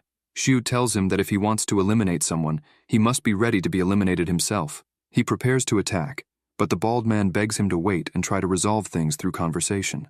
Without hesitation, Shu continues, landing a punch that knocks the bald man to the ground. Notifications arrive, showing XP gains, and the rest of the group is shocked, realizing that Shu defeated the bald man with just one punch. The bald man urges them to attack together, and they charge at Shu. He's quick, and in the blink of an eye, defeats 2 of them with a single blow, earning more XP. The remaining 2 are terrified, saying Shu is too strong, and they flee as fast as they can. Shu thinks that they ran off quickly and wonders who sent them to eliminate him. He believes it could have been the Tang family. Elsewhere, someone is furious, throwing things around. An angry woman appears, saying that 5 rank 1 martial artists ambushed an apprentice martial artist, and that 3 of them were eliminated. The men kneel, apologizing, saying they never expected the kid to be so strong, as he defeated them with just a few punches. The lady asks how they dared try to defeat someone in the city, wondering if they're trying to ruin the Tang family's reputation. Bai enters and tells them to leave. He asks the lady if she thinks no one will figure out what happened if she handles it this way. He tells her that if she hadn't had them clean up the bodies quickly, the investigation unit would have easily figured out they were responsible. The lady responds that she can't stand to see her 2 sons being humiliated, and begins to say various unnecessary things. The madame keeps saying that it was because of Zhu that her son was forced to train on the path of the end. Bai says that he himself caused it, as he knew the drug would have consequences and still chose to use it. He adds that there's no need to worry about it anymore, as he has already pressured the school to punish him. The place has a 70% mortality rate, and he wouldn't care if it increased. The next day, the soldiers are all gathered, doing a roll call. Ouyang asks if he is Shu. He responds that he is, and notices that this soldier is another martial artist who cannot be analyzed by the analyzer eye. Ouyang says it's better for everyone to stay alert and be prepared, hoping that everyone survives this mission. The big guy asks if the protagonist got lost and ended up in the wrong place. The leader tells everyone to shut up because this time, Starshine City will change 4 teams, with a total of 40 participants who joined the hunt. The big guy points to Shu and says it's 39 martial artists, because the small one next to him doesn't look like one, and people laugh at his joke. The leader tells him, and those who laugh to step forward, bow, and pay 100. In position, they respond, yes. The leader approaches the protagonist and says that, regardless of whether he is a student from the academy, since he is participating in the mission, they are both the same, telling him to always be prepared. In position, the protagonist responds yes as well. The leader says the rest should get their equipment ready because they will leave in 15 minutes. The transport plane leaves the location. Meanwhile, in the training cabin, the soldiers are training.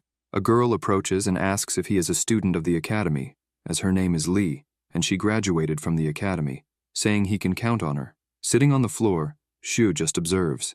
The girl sits next to him and says that he is just a student who hasn't graduated, asking why he's being sent with them, as it's dangerous. The protagonist sighs and responds that it's a punishment from the school.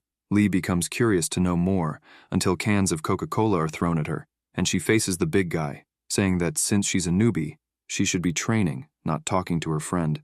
The girl says that he's her junior, and she's just warning him not to overstep. The bully says she's only been here for a few days and is already arrogant, and that he doesn't need her interfering with his business.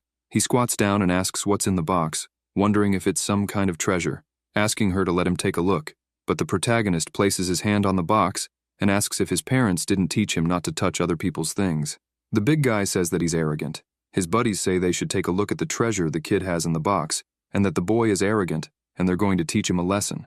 Shu, still with his hand on the box, asks if he's ever heard that curiosity killed the cat. The big guy pulls the box and tells him to shut up. When he grabs it, he notices it's quite heavy. The protagonist gets up, opens the box with his foot, takes his spear out, grabs it, and aims it at him. Jin gets angry and Shu says he forgot to mention that his silver soul needs to see injuries when it's used, touching Jin's throat, saying that a rank 1 martial artist doesn't seem like much. Jin, with his hand on his neck, asks what he said. The protagonist responds that he said he's fucking trash. The big guy grinds his teeth in anger and tries to strike him, saying that Shu wants to be eliminated. However, Shu strikes him first in the face and says that he's too slow. Jin falls to the ground and runs to try to attack him again, until a voice yells at him to stop, asking if he's picking on the newbies again. The blonde guy approaches and says that the kid took him down in one punch. The leader says that a rank 1 martial artist was knocked out by a student who hasn't even been officially recognized, asking if he isn't ashamed. He adds that if it were him, he would think about the best way to stay alive. At the Light Fortress, the other 3 squad leaders are heading to the central area of the fortress to deal with more threatening beasts. The leader says the rest of them will operate in 4 groups of 10 and infiltrate the south. Shu asks if she has been here before. Lee answers no, and that she only joined them a year ago. Jin says he hopes the protagonist can keep this long life. Shu tells him not to worry, because he will, and wonders if trash like him, who can't even beat a student, will be able to see the light of the next day. A girl approaches, telling Jin to shut up and put aside his prejudices, not wanting their disunity to put the other members in danger, saying they should go. As they walk, a voice shouts, "Zombies!" A terrifying zombie approaches. Wen moves forward to attack, saying that they are 10 people tasked with eliminating evolved beasts and zombies from the city. Jin says they are just a few first-level zombies and that this mission isn't that hard. She responds that it's only the outskirts of the city, as the higher-level zombies and evolved beasts are closer to the city center. The 10 soldiers walk and notice something's wrong, coming face-to-face with several second-level zombies. Jin says more idiots have appeared, approaching with his weapon to attack them. The zombie runs towards him too, and he realizes it's quite fast. He underestimated it, but suddenly, the zombie is defeated by Zhu with his spear. The big guy thanks him for the help. The protagonist runs to attack more, as the second-level zombies are giving a lot of experience. Several zombies approach, and he fights them, defeating them. The soldiers observe, and Lee asks if he's not an official warrior, as he seems stronger than them. The big guy, indignant, sees that the spear, which he couldn't hold with both hands, the kid is handling easily. Wen tells them not to just stand there, as these are second-level zombies and they need to be careful. Then, they run to attack too. Wen fights them, and the other 2 join in. Then they hear a strange noise and are confused, until Shu says the zombie boss is calling for more of them. They get scared.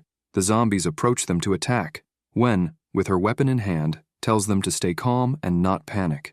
Everyone with weapons in hand starts shooting at the zombies, but there are too many. Even so, they keep shooting.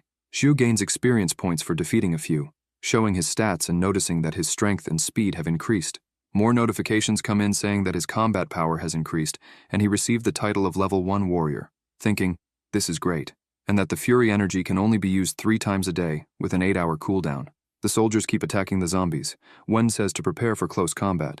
Then, she takes out her sword and uses the martial skill, Void Slash. Everyone then says to attack. Shu goes ahead, laughing. The others find it strange, but he runs and attacks them. However, the blonde guy notices more zombies appearing behind them, and there are many. Wen says the number of zombies is huge, and they can't be surrounded, asking them to run. They find a building and tell everyone to take shelter there. While heading to the building, they keep shooting at the zombies. They enter the building.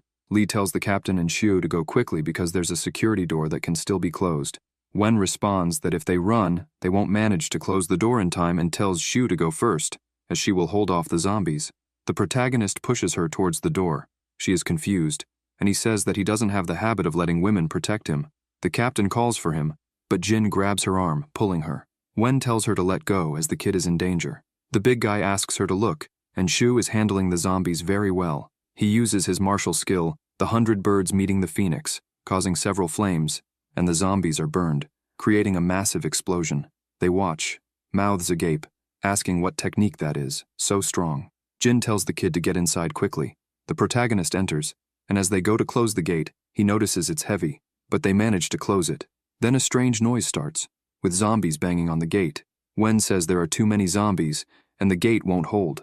The soldier says that the second-floor staircase has a very thick iron door, and the place is narrow, good for defense. The gate is very weakened and being broken, and several zombies approach. Xiu says the gate is too weak, and the captain tells them to go upstairs. The zombies approach quickly, and they run, closing the iron gate behind them. The zombies keep trying to get in. Wen tells them to go up first, check, and eliminate any necessary dangers. They go up, and Li notices something strange. She comes across a mummy and several spider webs in the area. She says it's impossible for it to be a mutant spider staring intently, but something falls onto her back. Jin removes it with his weapon, revealing a spider. The protagonist says it's a level 1 black spider.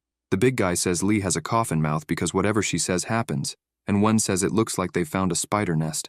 The blonde guy tells them to look, and several spiders approach. Wen says they should run to the 3rd floor. When they get there, they encounter more spiders, and several of them come closer. Using her skill, she tells them to go up, still trying to defend. Xiu says the building has 4 floors, and the staircase can lead to the rooftop, asking them to go there. Then, they attack, driving the spiders away and heading for the rooftop. Li closes the door and says she's dying of exhaustion, and the captain tells them to recharge and rest for a bit, since the zombies should disperse on their own. The protagonist observes and Wen approaches, saying there are many zombies around the building. Then, they spot a level 2 sharp-toothed dog, and there are several of them, starting to attack the zombies. The soldiers are confused, as the dogs and the zombies are fighting in a group brawl. They keep watching. Wen says the zombies on the 1st floor must have been drawn outside, so now is their chance to leave. While the protagonist wonders why the evolved beasts are attacking the zombies, the captain tells everyone to organize their equipment to prepare to go down. Li asks if they're just going to leave like this, and she responds that first. They'll get out of the encirclement, then reorganize outside and continue with the extermination mission. They go down and notice the presence of a few, so they chase after them and quietly eliminate them. Xiu observes and says they are safe. Then, they run while the zombies and dogs are still fighting. However, they stop, and the dogs notice their presence but think they haven't been discovered until one dog approaches, trying to attack. The protagonist manages to defeat it. Wen attacks another dog with her void slash, and the other soldiers attack it too. Jin asks if they're done, but Xiu notices a level 3 dog approaching with a zombie in its mouth. Wen says that's their leader, and the protagonist confirms. Then, the leader throws the zombie away, and Xiu tells them to be careful, as the dog is heading toward a soldier, wondering why it's faster than the previous dogs. The leader attacks, and Xiu tells the soldier to move away, as its attack didn't even make a scratch, realizing that the dog is very resistant. Then, the leader bites the soldier's arm, causing an extremely severe wound. Wen gets angry and uses her void slash, but the leader dodges and approaches her. However, with his spear, Xiu attacks, causing some injuries. Wen thanks him, and Xiu says the dog has tough skin and firm flesh, with very strong defense. He continues attacking the dog with his spear several times, but the dog keeps withstanding. Xiu then uses the accumulated strike, holding the spear firmly and defeating the dog. The soldiers are happy he succeeded. The strike causes a huge explosion, and the protagonist says the dog wasn't eliminated, thinking that he still hasn't received the system notification. Then, the leader rises, injured, using a bloodlust technique. It's a furious strike surrounded by an aura, as it's a special skill of the leader. However, Xiu thinks he didn't imagine the evolved beasts would have such a powerful ability. Telling them to get away, suddenly a very strong explosion happens, throwing the protagonist into the wall. He starts coughing and says that even though he retreated quickly, he still got hurt, but fortunately, he received the system notification. Otherwise, he would already be eliminated. The soldiers stand up, and the dog approaches, jumping near them. Xiu asks if more are coming, and attacks it with his skill, causing a very strong explosion. The protagonist screams, and a notification arrives saying that the dog was eliminated. Xiu feels relieved, and the soldiers are surprised that he managed to eliminate a rank 3 beast. But then they notice something different. They encounter a giant monster approaching along with the zombie leader. Xiu says that the scream that caused the zombie siege must have come from him. The leader approaches the dog, puts his hand inside it, rips out its core, and swallows it, looking satisfied. The soldiers watch, confused. Then, the protagonist observes with his analyzer eye that the zombie has evolved to level 3. Wen asks if it can evolve. Xiu runs and says they need to stop him before he finishes evolving. The zombie emits an extremely loud sound. They stop and see several zombies approaching. The captain says they are surrounded. The protagonist asks Wen to hold off the zombies because he will deal with the leader, as only by eliminating him can they disperse the zombie order. Wen tells him to be careful. Then, Xu approaches the leader and attacks with his spear, but its skin is tougher than the dog's, probably because of the core he swallowed. Xu then tries to attack with his skill while the zombies approach. Xu realizes that his accumulated strike is exhausted since it consumes a lot of energy. He needs to find a way to deal with these zombies. He grabs a card in his hand and thinks that, as a level 1 warrior, he should be able to master the technique of this martial arts card.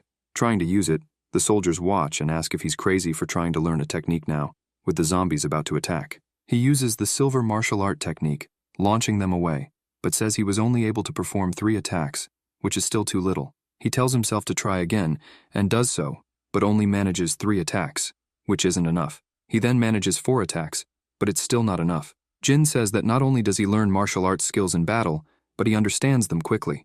Wen responds that martial arts skills are improved through constant battles, and maybe it's because of his obsession and determination that he has such strong willpower at his age. He says they can't be outdone by a student, asking them to go all out. Even though they can't compete with this monster, they can't fall behind. Xu continues attacking the zombies and says that 5 attacks are his limit with the spear for now. He says he's already emptied all the flasks, and now it's the leader's turn. Using the skill, the leader tries to defend, causing an explosion, but the zombie remains intact because he completed his evolution. The protagonist says that although the strength isn't as great as that of a level 3 dog, this special skill is annoying because the leader's skin is extremely tough. Using his analyzer eye, he observes that the zombie leader has evolved and says that he has no choice but to go all out. The zombie and he face off, and Xu attacks him with his spear, delivering several strikes.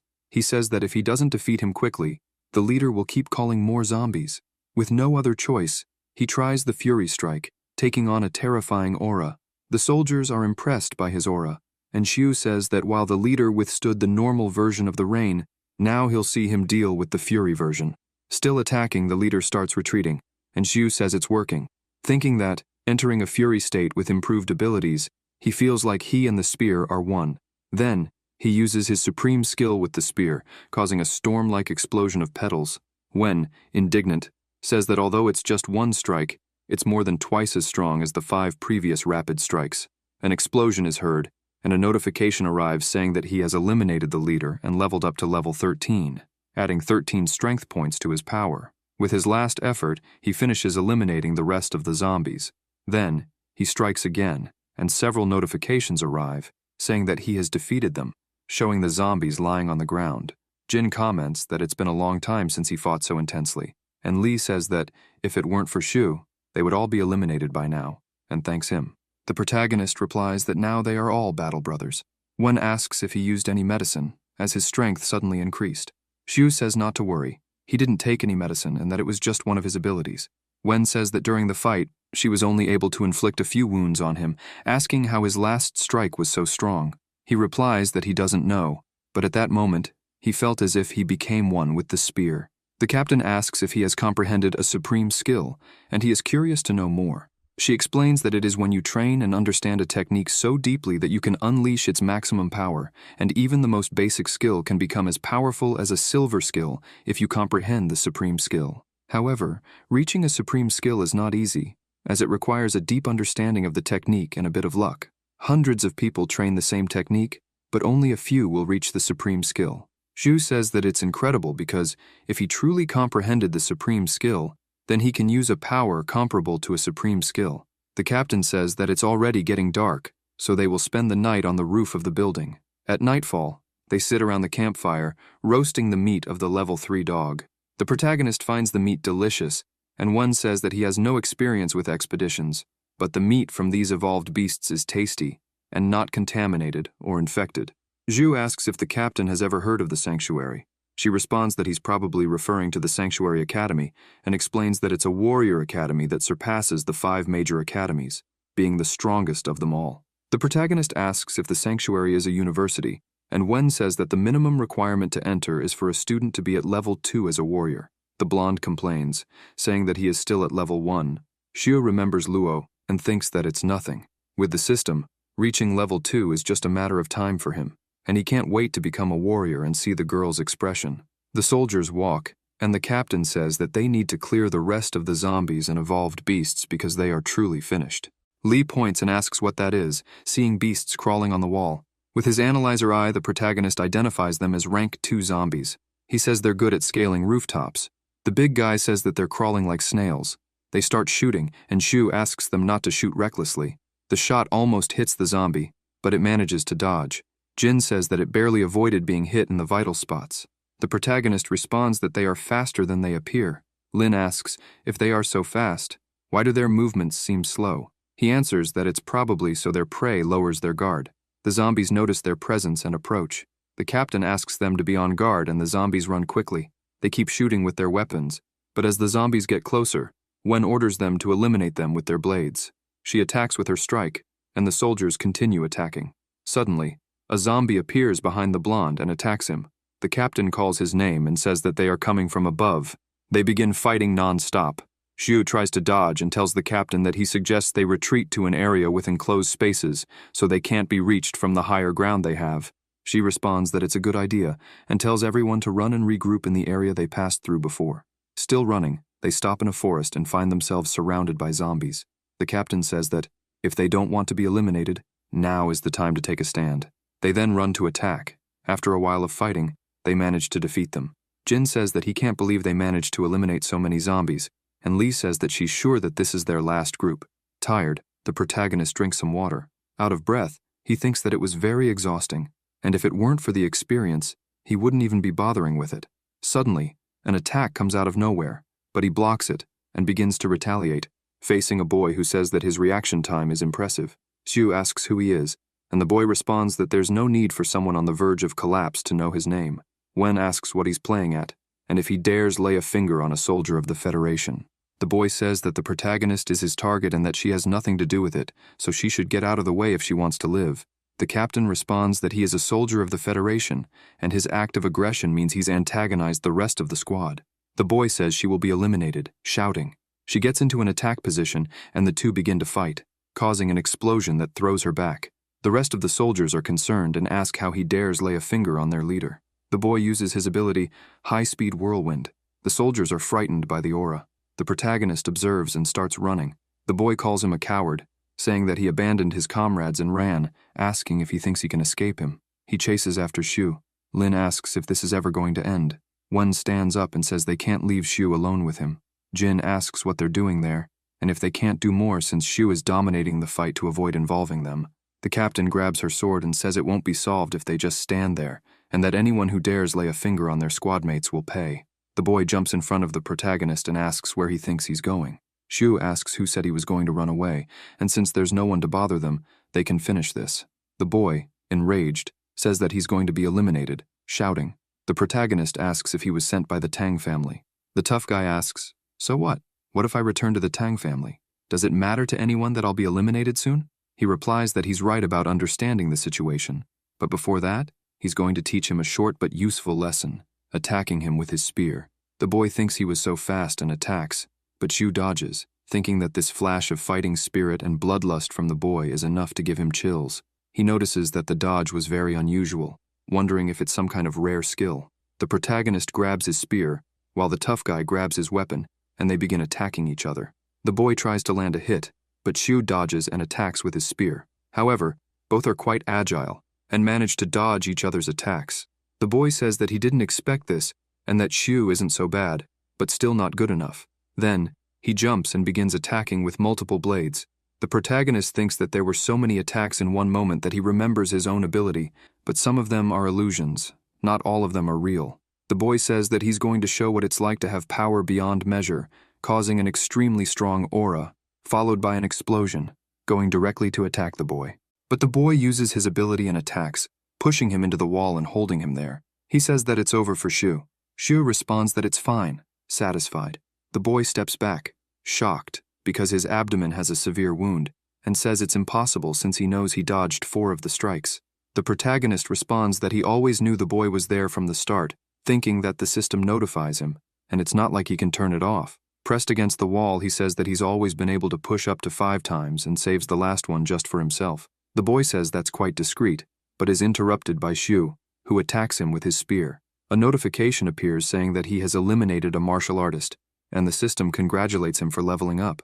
Shu asks the system to put 10 points into physics and 4 into strength. thinking that even though he recovered from leveling up, his injuries aren't fully healed. Then, he thinks that it's better to find a way to heal himself. Voices call his name, and the soldiers approach, asking if he's okay. Shu thinks they are brave, as even though he's a level 3 martial artist, they still came after him. He then falls face first onto the ground. As night falls, they are on the rooftop with a barbecue and a cabin. The protagonist is inside the cabin lying down, and when he opens his eyes, he sits up and exits. Wen says he finally woke up and asks if he's okay. Shu responds that it's just a flesh wound and thanks them. Li says she can't believe he defeated a level 3 martial artist, and that he was a criminal who broke the law and has a warrant out for his arrest by Starlight. Li bets that he would be well paid for handing over the criminal's head. The captain says that if he's badly injured, even though first aid was applied, he will need at least one more day of rest before he's back to perfect form. After that, they present several defeated zombies. A month later, they've finished defeating the zombies, and Jin says he's sure they've been to hell and back. He sighs deeply and wonders who the lucky winner of the lottery would be to end up as the chicken dinner. Wen says that without Shu with them, they wouldn't have had a chance. Li approaches the protagonist and says that, as his senior, she's so proud. Jin says that if he needs him, he'll be there. A voice asks if they're from the Alliance, and a group approaches, with a young man saying that now he remembers it's the annual zombie and evolved beast cleaning operation. He says they've made good profits there, and it would be a shame if anything happened to their masters. The captain says he knows they're soldiers of the Alliance and asks if, despite that, they're still trying to rob them. Using his analytical eye, Shu identifies everyone and tells Wen to step back, as there's a level 3 martial artist among them. Zhou, the leader, tells Shu to shut up and says they're getting on his nerves. The protagonist notices he's approaching his direction. Zhou points his sword and says this is between the two of them, and he'll leave the rest to them. The captain asks if he's a lone wolf. The soldiers are startled, and Wen says that in a fight, many of their comrades were defeated by him. They know they're from the Alliance, and they dare make a move. Zhou says that if he sees people like her, he will cut her down. So that's the kind of person he is. The captain says she will eliminate him, but Shu holds her back and says the redhead is his. He asks if the Tang family sent him here and says that this never ends. He also asks if the other guy couldn't defeat him. What chance does this guy have? Zhou says he shouldn't be compared to people like him, as both of them are in third place. Smashing his sword on the ground with an enormous aura, he says he can go even further. The ground cracks, and Shu thinks that this sword seems very heavy and is getting bigger every second. They begin to fight, and the captain tells them to be quick, as Shu is waiting for them. Then, they attack the group together. The protagonist uses his torrential flower ability, but the redhead dodges with his sword and says that Shu can't hurt him unless he puts in 10 times more effort per second. He then says he will show them what true martial skill is. Using the ability Silver and Crescent Dark Moon, Shu thinks that this strike was very strong, and at this rate, he'll end up being eliminated. He then uses his rage ability, and an explosion occurs. The captain watches and is concerned about him. Jin asks the protagonist to respond. Zhou says he was completely blown up. His shadow appears in the smoke, and Shu, positioning himself, thinks that maybe he played poorly, and if he hadn't activated his rage at the last second, he would have been eliminated. The lone wolf approaches and says it looks like he's using a forbidden drug, but it doesn't matter because he's feeling motivated. He tries to attack with his sword, but Zhou defends with his spear, thinking that even with his rage he can barely compete with this guy, wondering if he really is elite in the elite class. Zhou says that this kid can definitely handle it, but this isn't his true ability, and he causes an extremely strong red aura. Shu thinks he has a bad feeling about this. The redhead keeps attacking, using his martial skill to glide. Satisfied with the first cut, the protagonist tries to hold his ground but is thrown far away, causing a huge explosion. He falls to the ground and starts coughing. As he gets up, he thinks that the force was so strong that his silver soul, forged from Star Ocean minerals, took damage. Zhou, still unharmed, uses his 3 bars ability to keep attacking and rushes toward him. Shu says that he didn't want to use his hidden trump card yet, but it seems there's no other choice. He then attacks with his torrential flower skill. The redhead laughs and says he already warned him that one attack is useless against him. The protagonist replies not to worry, as he has more in store. Using his 100 bird skill, he causes several flames. Zhou is shocked and creates a huge explosion, throwing Shu into the wall. The redhead says this is bad for him, and unfortunately for Shu, each of his cuts can absorb the opponent's martial ability and grow stronger. He says that Shu's last attack was quite powerful, but his will be even stronger. Using the 3 assassins' strike, the protagonist realizes this is dangerous, and he might be eliminated here, but he remains confident and says he won't be defeated here. He has felt this way before, wondering if it's because he's on the brink of death or if it's due to using rage. With all his attributes increased, he feels a mysterious sensation, as if the spear is an extension of his body. A strong aura is released, and he says he will show the true power of torrential flower. Creating a powerful aura, he uses torrential bloom, crouching down. Meanwhile, Joe can't believe how this is possible. It's the same martial technique as before, but this time, injured, he says it can't be a definitive technique. He falls to the ground, and notifications appear saying that a martial artist has been eliminated, and Shu's level has increased to 15. Shu is happy with level 15, but as he tries to run, he falls face first to the ground. The transport plane is in motion. Meanwhile, the protagonist is lying in bed, slightly disoriented, and opens his eyes. Wen asks if he's awake, as he slept the whole day. Shu asks if they are on the aircraft. She replies yes, and that the cleaning operation is over, so they're heading back. She hands him a card.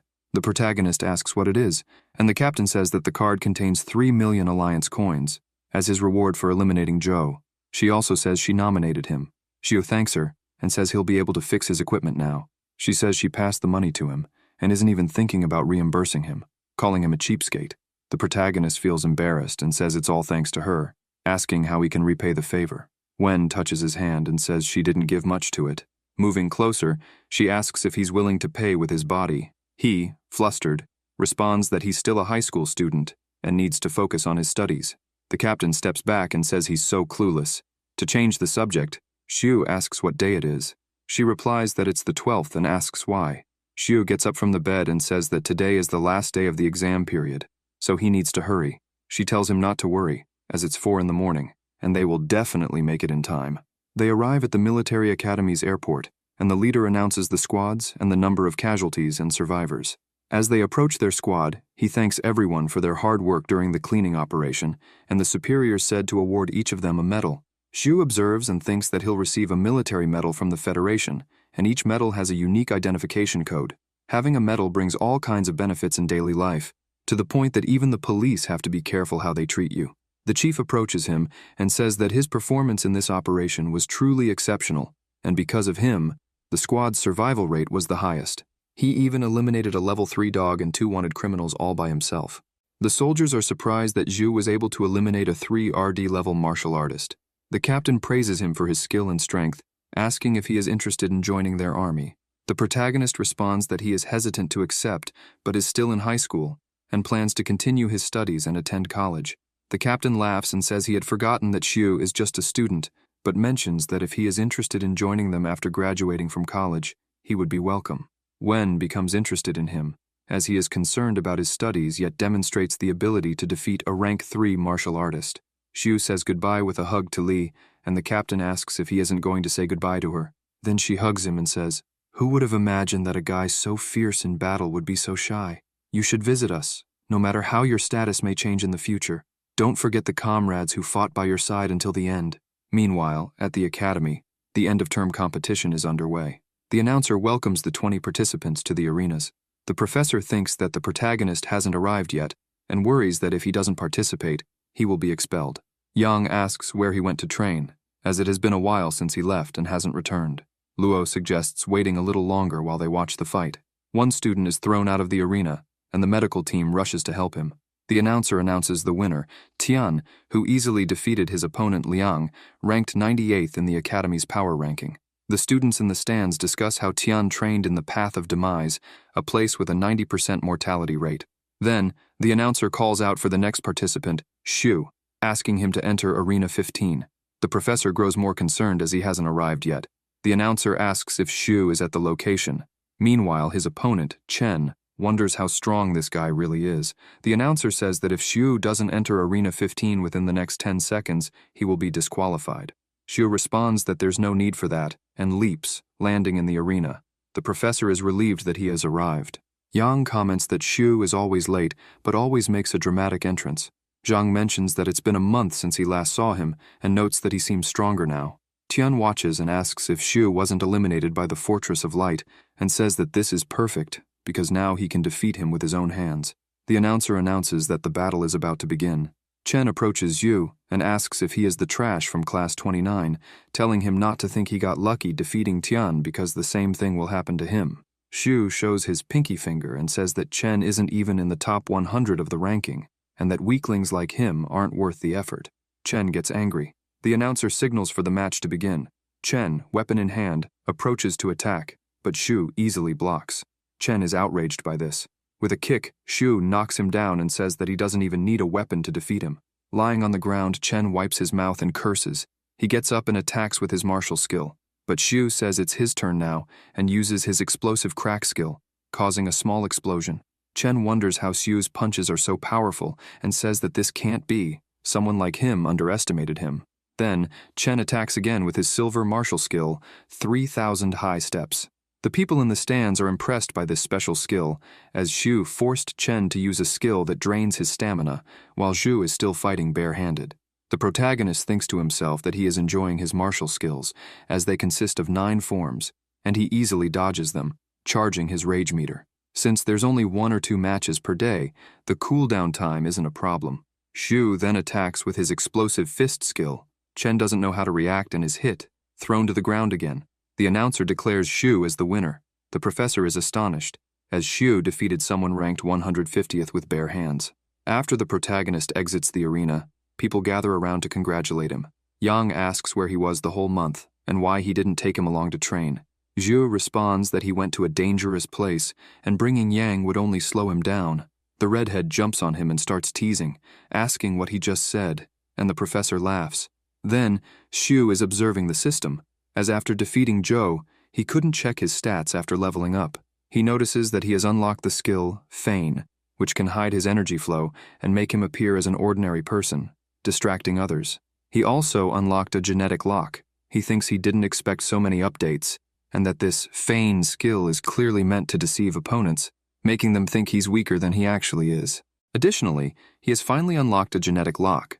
Looking at the process to unlock this lock, he sees that the chance of failure is high. 10% chance of elimination, 20% chance of losing consciousness, and 30% chance of failure to unlock. He thinks it's not worth risking his life on such a gamble, so he decides to put the 15 potential skill points into strength. The announcer calls Zhu back for another battle. Lin, the academy's dean, observes the battle between the protagonist and his opponent and ponders. He hadn't thought Zhu would return alive from the cleanup operation at the fortress, and yet he came back stronger. Now he wonders how he will face the Tang family. He thinks that putting him against one of his most powerful opponents who could publicly defeat him would be enough, and that he shouldn't have messed with the Tang family. After the fight, everyone watches the top 100 finalists. Yang says he hopes Xu's opponents will be martial arts beginners, and Xu replies that as long as they aren't anyone ranked in the top 10. Then they notice that the protagonist will face the opponent ranked 8th. They get irritated. Xu looks and asks, "Gu, number 8. Yang says he's a senior ranked in combat and often goes to areas infested with zombies and evolved beasts to gain battle experience. Meanwhile, Zheng comments that he is facing Tian in his first match and heard that he is stronger now. The professor approaches them and says it won't be easy to defeat both opponents, so he asks them to be careful. One of the staff members announces that Ye is there and asks for him to be welcomed.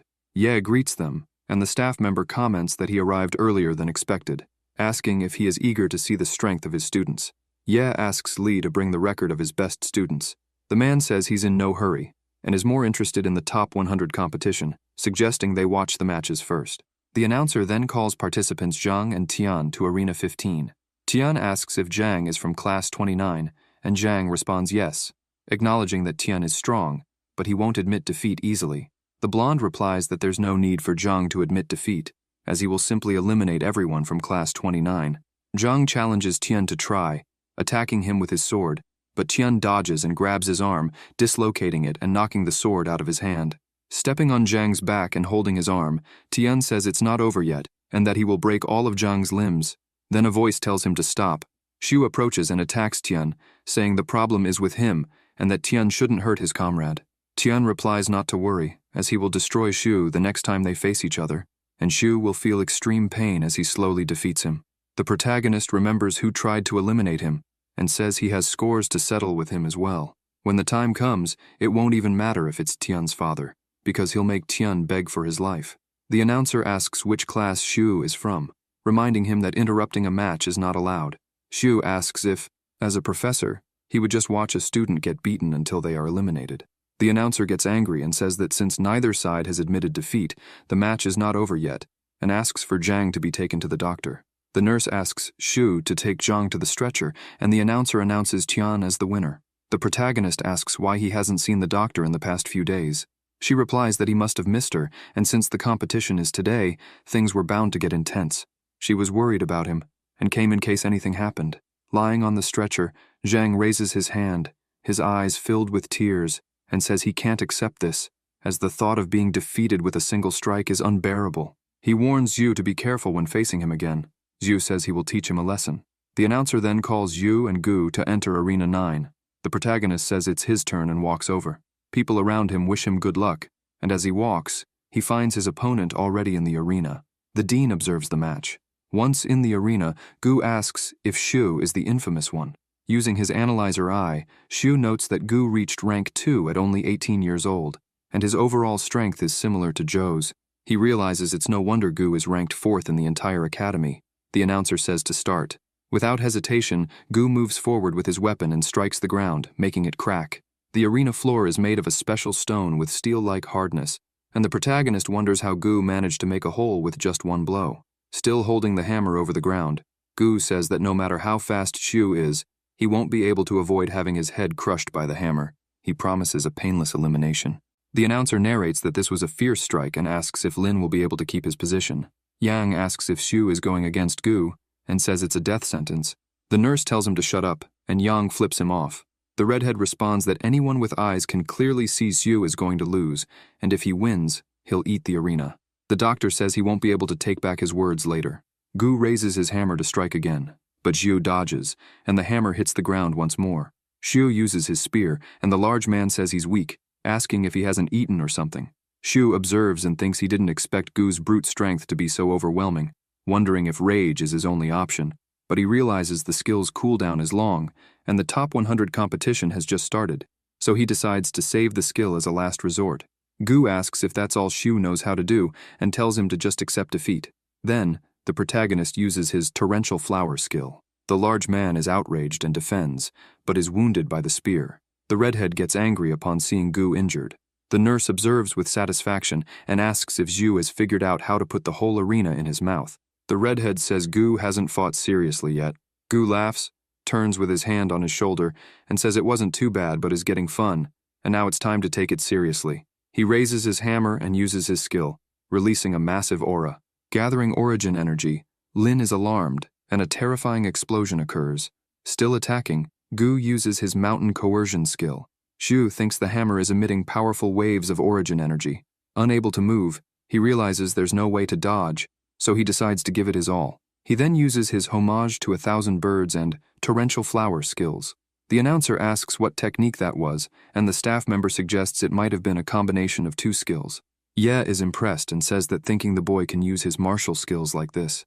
Another terrifying explosion happens, and the protagonist steps back, coughing and wounded. Gu laughs and says it's fine. It's been so long since a fight has been this exciting, and as a reward, he'll crush Shu's head with his hammer, asking if that wouldn't be fun. Shu is alarmed as the large man uses his martial skill Stilver and Fierce Tiger attack.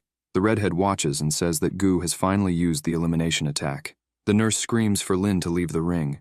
Gu continues attacking. The redhead says Zhu didn't even try to dodge the attack and is probably crushed. The blonde responds that he could have just jumped out of the arena. Yang and the professor are worried. The doctor is also concerned. The large man yells, saying now he'll see if Shu is still alive after this. The protagonist appears, coughing, saying he was almost crushed, and wonders why he always ends up facing the worst opponents. Gu, outraged, asks how this is possible and how Shu is still alive. Lin says he's sorry to disappoint him, but now he's done warming up. He then attacks. Gu asks if it's that skill again and says it's meaningless. He blocks, and Shu continues attacking. They exchange powerful blows. The large man asks what happened to this kid and why he suddenly got so strong. Using the Stormhammer skill, Gu says he won't lose. Then they keep fighting. The professor observes and says they're both going all out. Yang says it seems like Lin is struggling to keep up with his opponent's pace. The nurse tells him to shut up, saying she doesn't know anything. Still fighting, Gu gets more frustrated and asks if this is possible. Using the Fierce Lion skill, Shu attacks with his blade, saying this is the end for him, using the charged attack. The two clash, and the protagonist stops with his spear at his opponent's neck, saying he's won.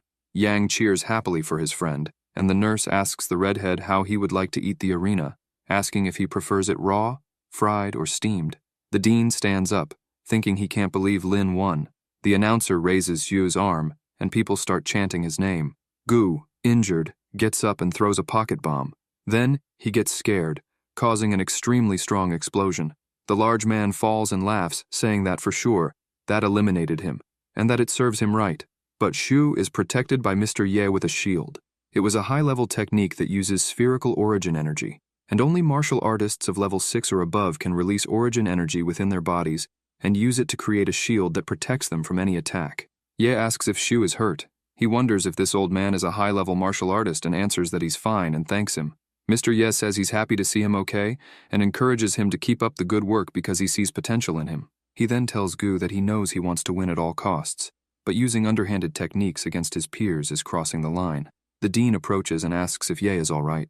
Ye responds, asking if this is what they consider outstanding students. The dean apologizes, saying he has no tolerance for such malicious behavior from his students and will ensure proper discipline. Xu thinks that, from the dean's flattery, Mr. Ye must be a good person. The doctor approaches and lifts his shirt, asking if he's hurt anywhere. He answers that he's fine and asks where she's putting her hands, as he already told her he's okay. The professor approaches and says that tomorrow's matches will be postponed due to this unexpected event, and asks Xu to treat his injuries, then go back to the dorm to rest and recover. The protagonist asks who Ye is. Luo responds that he's not sure but thinks Ye is the supervisor of one of the 5 main academies and is here for an evaluation. Lin says he can't wait to become a martial artist like him. In the student dorm, Xu is in his room and notices that, besides the monthly lottery the system conducts, he received another as a reward for reaching level 15. Now, he has 2 chances. He tells the system to spin the wheel. He hopes for a big prize. When the wheel stops, he gets frustrated, as it's a silver martial arts skill card for knives, and he doesn't even use knives. Then, the system detects an excess of martial arts skill cards, activating the synthesis system, which uses any 3 skill cards of the same level to merge them into one. Xu gets excited and says he can't wait to try this new feature, and he still has to spin for the rest, so he tells the system to spin the wheel again. Hoping for a gift pack, he's delighted when he finally gets one. After opening it, Xu finds the cards Piercing Blaze, Celestial Cut, and Glacial Strike. Xu isn't surprised, as Piercing Blaze uses the body's strength and agility to deliver a fatal blow, which is no different from a charged attack. He believes his Torrential Flower is much more useful in terms of speed. Now, with 3 silver martial skill cards, he decides to try out the new system. The system asks him to select the type of martial skill to synthesize. Asking if he wants to synthesize, Xu presses yes. The system then draws another card. He gets the silver martial skill card Spear Weapon Arts Judgment. Lin says it seems amazing, and that it's time to learn. It's a skill that reflects the opponent's attacks and martial arts back to them, consumes great energy, and has strict conditions for use. The protagonist gets excited, as everyone tries to block attacks, but now he has a skill that can reflect them. The announcer calls for Xu in the arena, and Fel asks if he's ready. Lin responds affirmatively, thinking he never imagined he'd face a girl. Fel raises a circle and traps Xu inside it. He asks what she's doing. The girl says there's no way for him to run, kisses his cheek, and leaves a lipstick mark. She tells the referee she surrenders, saying she can't fight against a celebrity. Xu is confused, and the people cheering for him are too. Then it's announced that he won the match. Yang says he's never been in this kind of situation. The nurse gets angry, asking how the girl dares to seduce her precious little one right in front of her. Yang asks if Lin didn't like it, and Lin gives him the middle finger. Suddenly, someone tugs at his shirt, and when he notices, it's the nurse who pulled him and kissed him. Xu covers his mouth and asks what that was. The nurse says the girl kissed his cheek in front of her, so she stole his first kiss. Sitting on the floor, he says she can't just steal his first kiss like that. She pats his head and says not to worry, as she'll take care of him. The announcer says it's time to decide the finalists, but there are still 25 participants left, so a 3-on-3 match will happen. The announcer thinks Xu should get ready for another surprise. Then, Lin notices he'll be fighting with 2 people and is shocked to see who they are. The professor says Zhu is ranked 12th in the academy, while Jiang is 10th, and from what he knows, the 2 are friends, so the match will turn into a 2v1. Xu worries but thinks he can win with his new martial skill. The 3 enter the arena, and the announcer asks them to prepare and start. Jiang uses his skill, 9 Claws Carnage, and Zhu uses his silver skill. They close in on Xu and attack him. Jiang also approaches to attack. Lin blocks both their blows, attacking with tribute to 1,000 birds. Jiang looks confident and blocks the attack. Xu observes and comments that he even sliced it. Jiang says his skill creates high-speed wind currents that can repel any attack sent against him, and that they've studied the match, so they know all of Xu's skills. He lists the skills he learned from the protagonist and attacks with the broken claws of heaven, saying Xu has no chance of winning. Zhu also attacks with his silver martial skill Steel Bat Spin. The people in the stands notice that the skills both are using are their strongest. The nurse says they're shameless, teaming up against Xu and using their most powerful techniques. Lin notices and asks if Jiang's skill can repel attacks. He says it's a coincidence because he has a similar skill. Using judgment, he faces both and attacks. Jiang gets scared, being attacked and thrown far away. Xu says now it's Zhu's turn. Using the charged attack and torrential flower, Xu causes a huge impact and explosion. Both fall to the ground. The announcer approaches to check the opponent's pulses, raises Xu's arm, and announces him as the winner. The people cheering for him are happy. The dean thinks it's unfortunate but that Xu won again. Tang asks to be matched up against him. The dean says he'll do it immediately. Tang says Xu is acting pretty arrogantly and that all the pain he endured on his way to the end will make sure Xu gets everything back in double. The announcer says the match now will decide the 6 finalists, and the first match is Xu against Tian. People comment that Xu defeated Tian in the past and that both have become stronger, so it will be a risky competition. They wonder if Tian has been affected by the drug he took, and mention that Xu has walked the path to the end and trained for an entire month. Yang shouts for Lin to make sure to teach him a risky lesson this time. The protagonist looks and gives a thumbs-up gesture. Tang's younger brother says that this time Lin will definitely be eliminated. Yang asks if he came to watch his brother get defeated.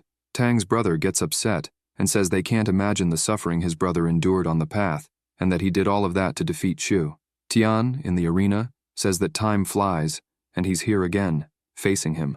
But this time, he will make sure to eliminate him. With his analyzing eye, Lin observes that Tian is now a rank 2 martial artist, and his overall battle strength is even greater than Gu's. Lin says the same goes for him, mentioning that Tian's father made it clear when he sent assassins after him, and that he won't stop until any of them are eliminated. Tian approaches, standing face to face with Lin. They stare each other down, and Lin thinks that Tian's raw sword power is no joke. The blonde says he spent 100 million coins on his sword, forged from a special metal, and that Lin's weapon is pathetic and worthless compared to his. He claims he spent a lot of money to buy the sword to defeat Lin, striking the blade against the ground. Lin steps forward with his spear, using his skill, Torrential Flower, but Tian uses a body technique. Xu is shocked.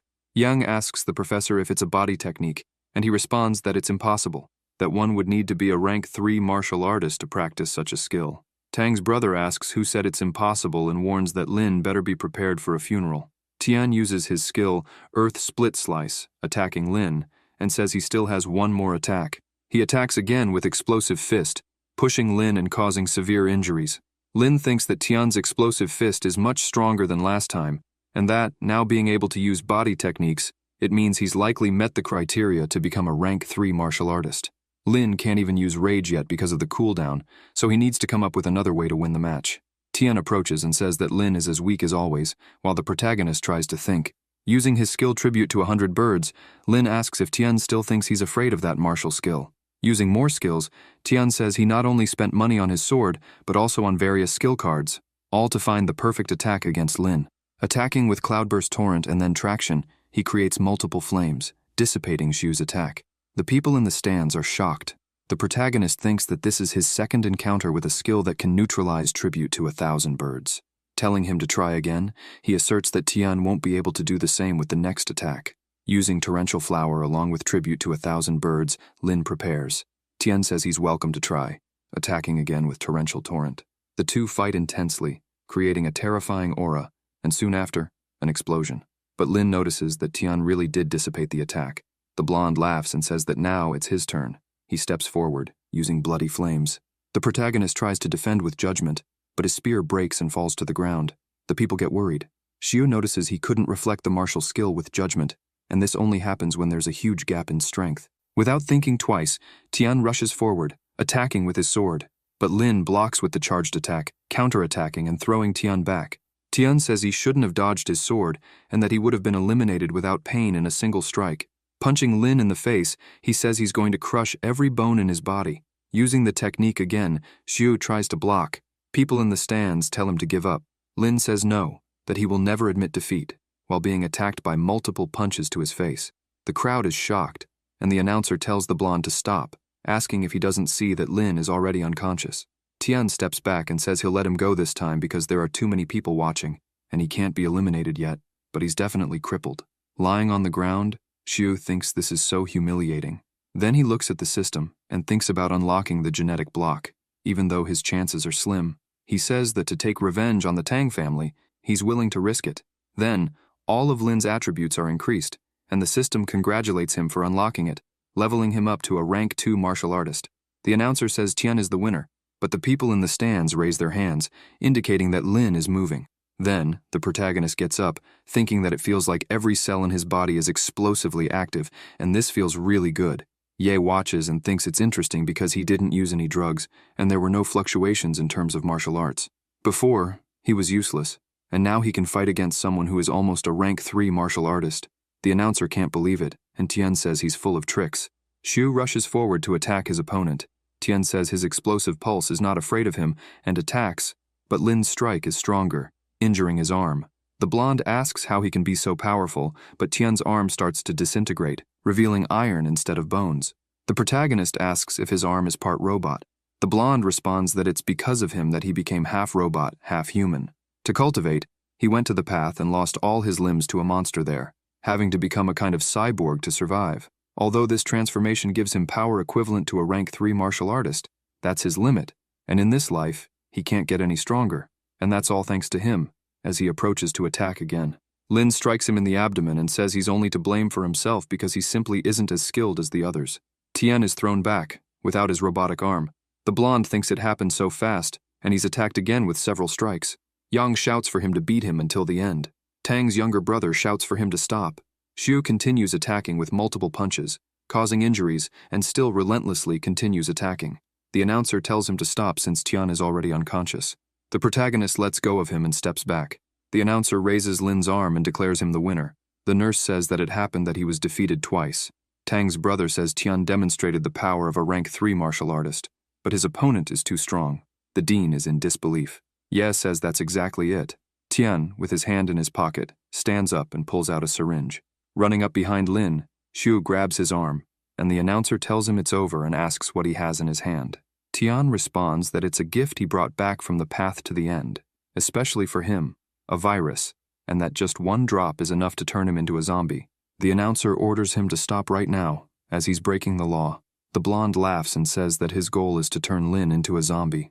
Xiu says he's forcing him to do this, taking the syringe from his hand and injecting it into Tian's neck. The blonde starts screaming no, transforming into a monster.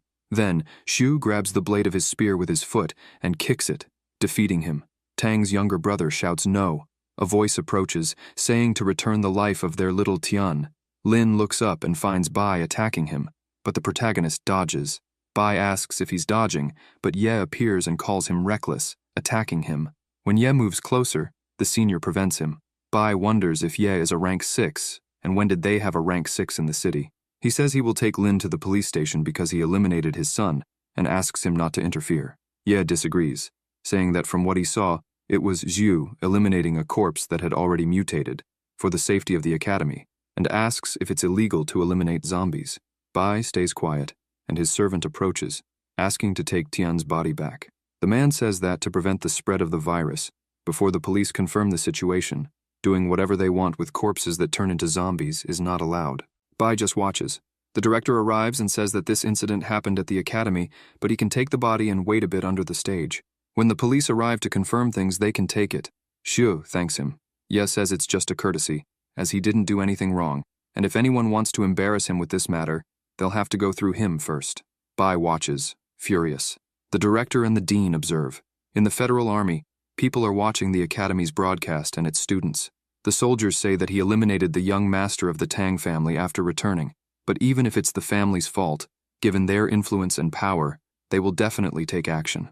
Wen opens the door and says he heard about the incident, and that they'll receive orders to leave tomorrow and investigate the matter. The soldiers say yes. Jin says that's great because he was thinking of how to help Xiu. Li laughs and says he can go back to his old school. The captain thinks that he wasn't expecting this. Someone knocks on the door. Lin, exhausted, asks who it is so early in the morning. Opening the door, the dean says this is Xu. The commander shows him his phone and says he is suspected of murder, so he has to come with them. The protagonist asks if they're acting against him so quickly, and says he was sent to be eliminated at the Fortress of Light earlier, asking if he's the old man who made that dirty joke.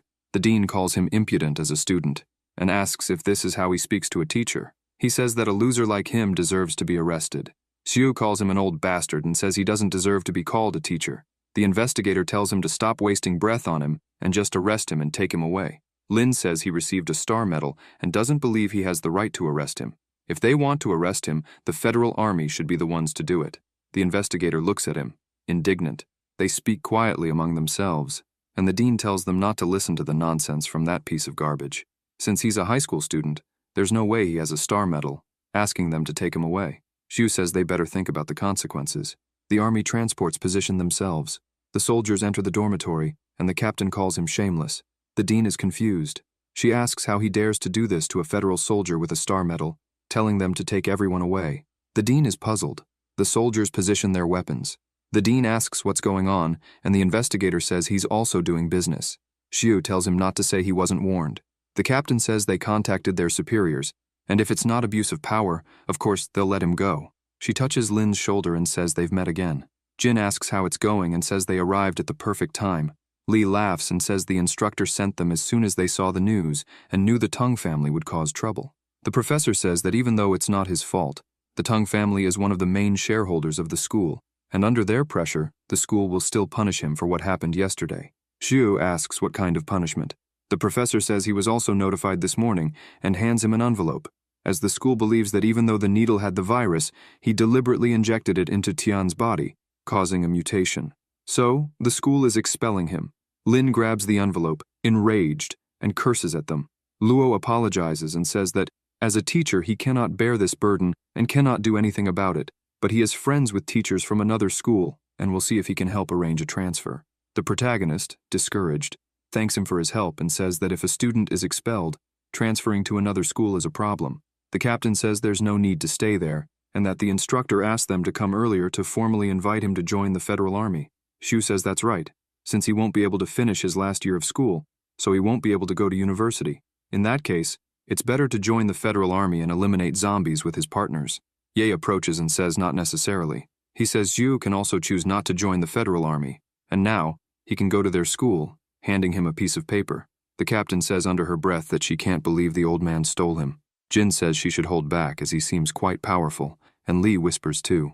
One tells the two of them to be quiet and watches Yu. He reads the paper and says it's from the Sanctuary University. The soldiers ask what Sanctuary University is.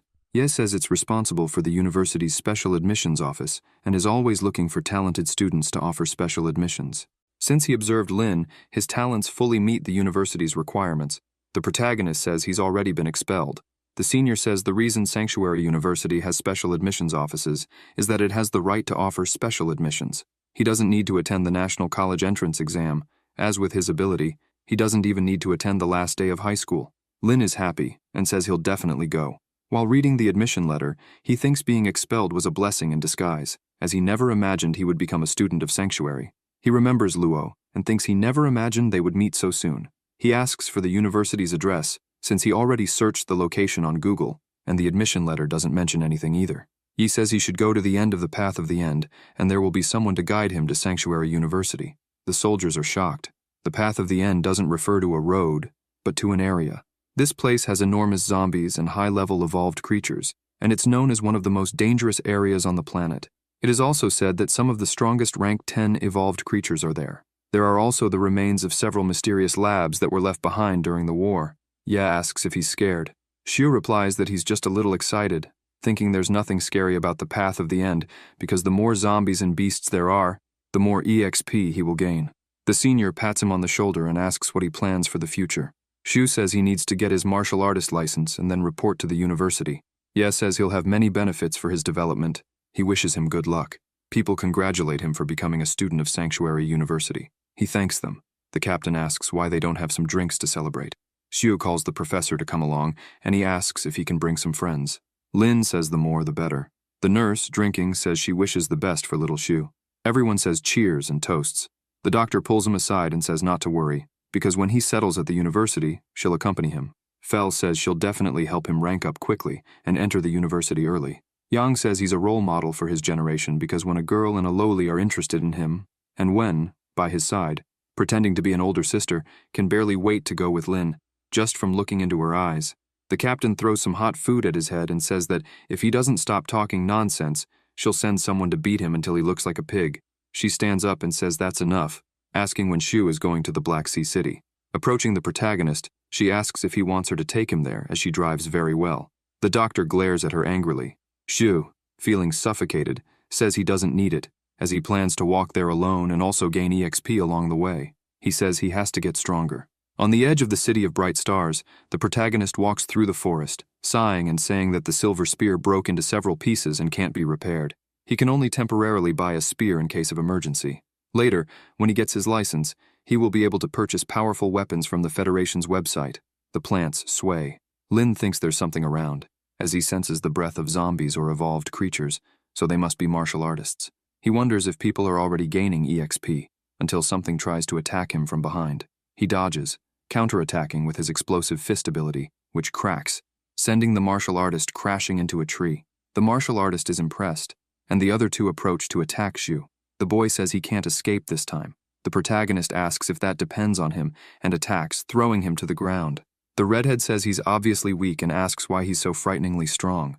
Lin laughs and asks if they are from the Tang family, as they're so annoying. The three of them approach to attack together, but Shu uses his 100,000 birds ability, turning it into a huge flame and throwing them to the ground. The protagonist asks, since he's done with the subordinates, if the leader shouldn't appear. Bai appears and says there are so many of them, and they can't deal with the student, making a mess of things, cursing him. He says he'll make Shu pay for his little Tian. Shu says if Bai is worried that Tian is lonely, he doesn't mind sending him there with him. Bai attacks him with a sword, but Lin defends and counters with torrent flowers. The old man dodges and strikes the trees. He thinks the boy is really strong, as 5 strikes were fired in an instant, calling him a piece of cake. Using his crescent slash ability, he attacks again. Shu dodges and thinks the sword is strong, but the rage ability is still on cooldown, so he needs to survive until then. Bai asks if he's hiding and will see if he can hide now, using the crescent slash ability multiple times. Lin uses his 1,000 birds ability, causing flames and a huge explosion. Bai, in the middle of the explosion, absorbs the energy. Shu is outraged. The old man thanks for the flames, as they made his movements stronger, using his martial ability of Golden and causing a celestial dancing phoenix. The protagonist says he can't dodge this and tries to hold it with judgment. He notices he's managing to hold it, but Bai can't believe it. Lin's attack object breaks in half and he's thrown far away, causing a huge explosion. Lin starts coughing. The old man approaches and says he has no weapons, asking how he will fight him now, and attacks with his sword. Shu tries to hold the sword, but his rage ability runs out. Then, he activates his ability again to attack. Bai is startled. Lin says he's waited until now and attacks with his rage strike.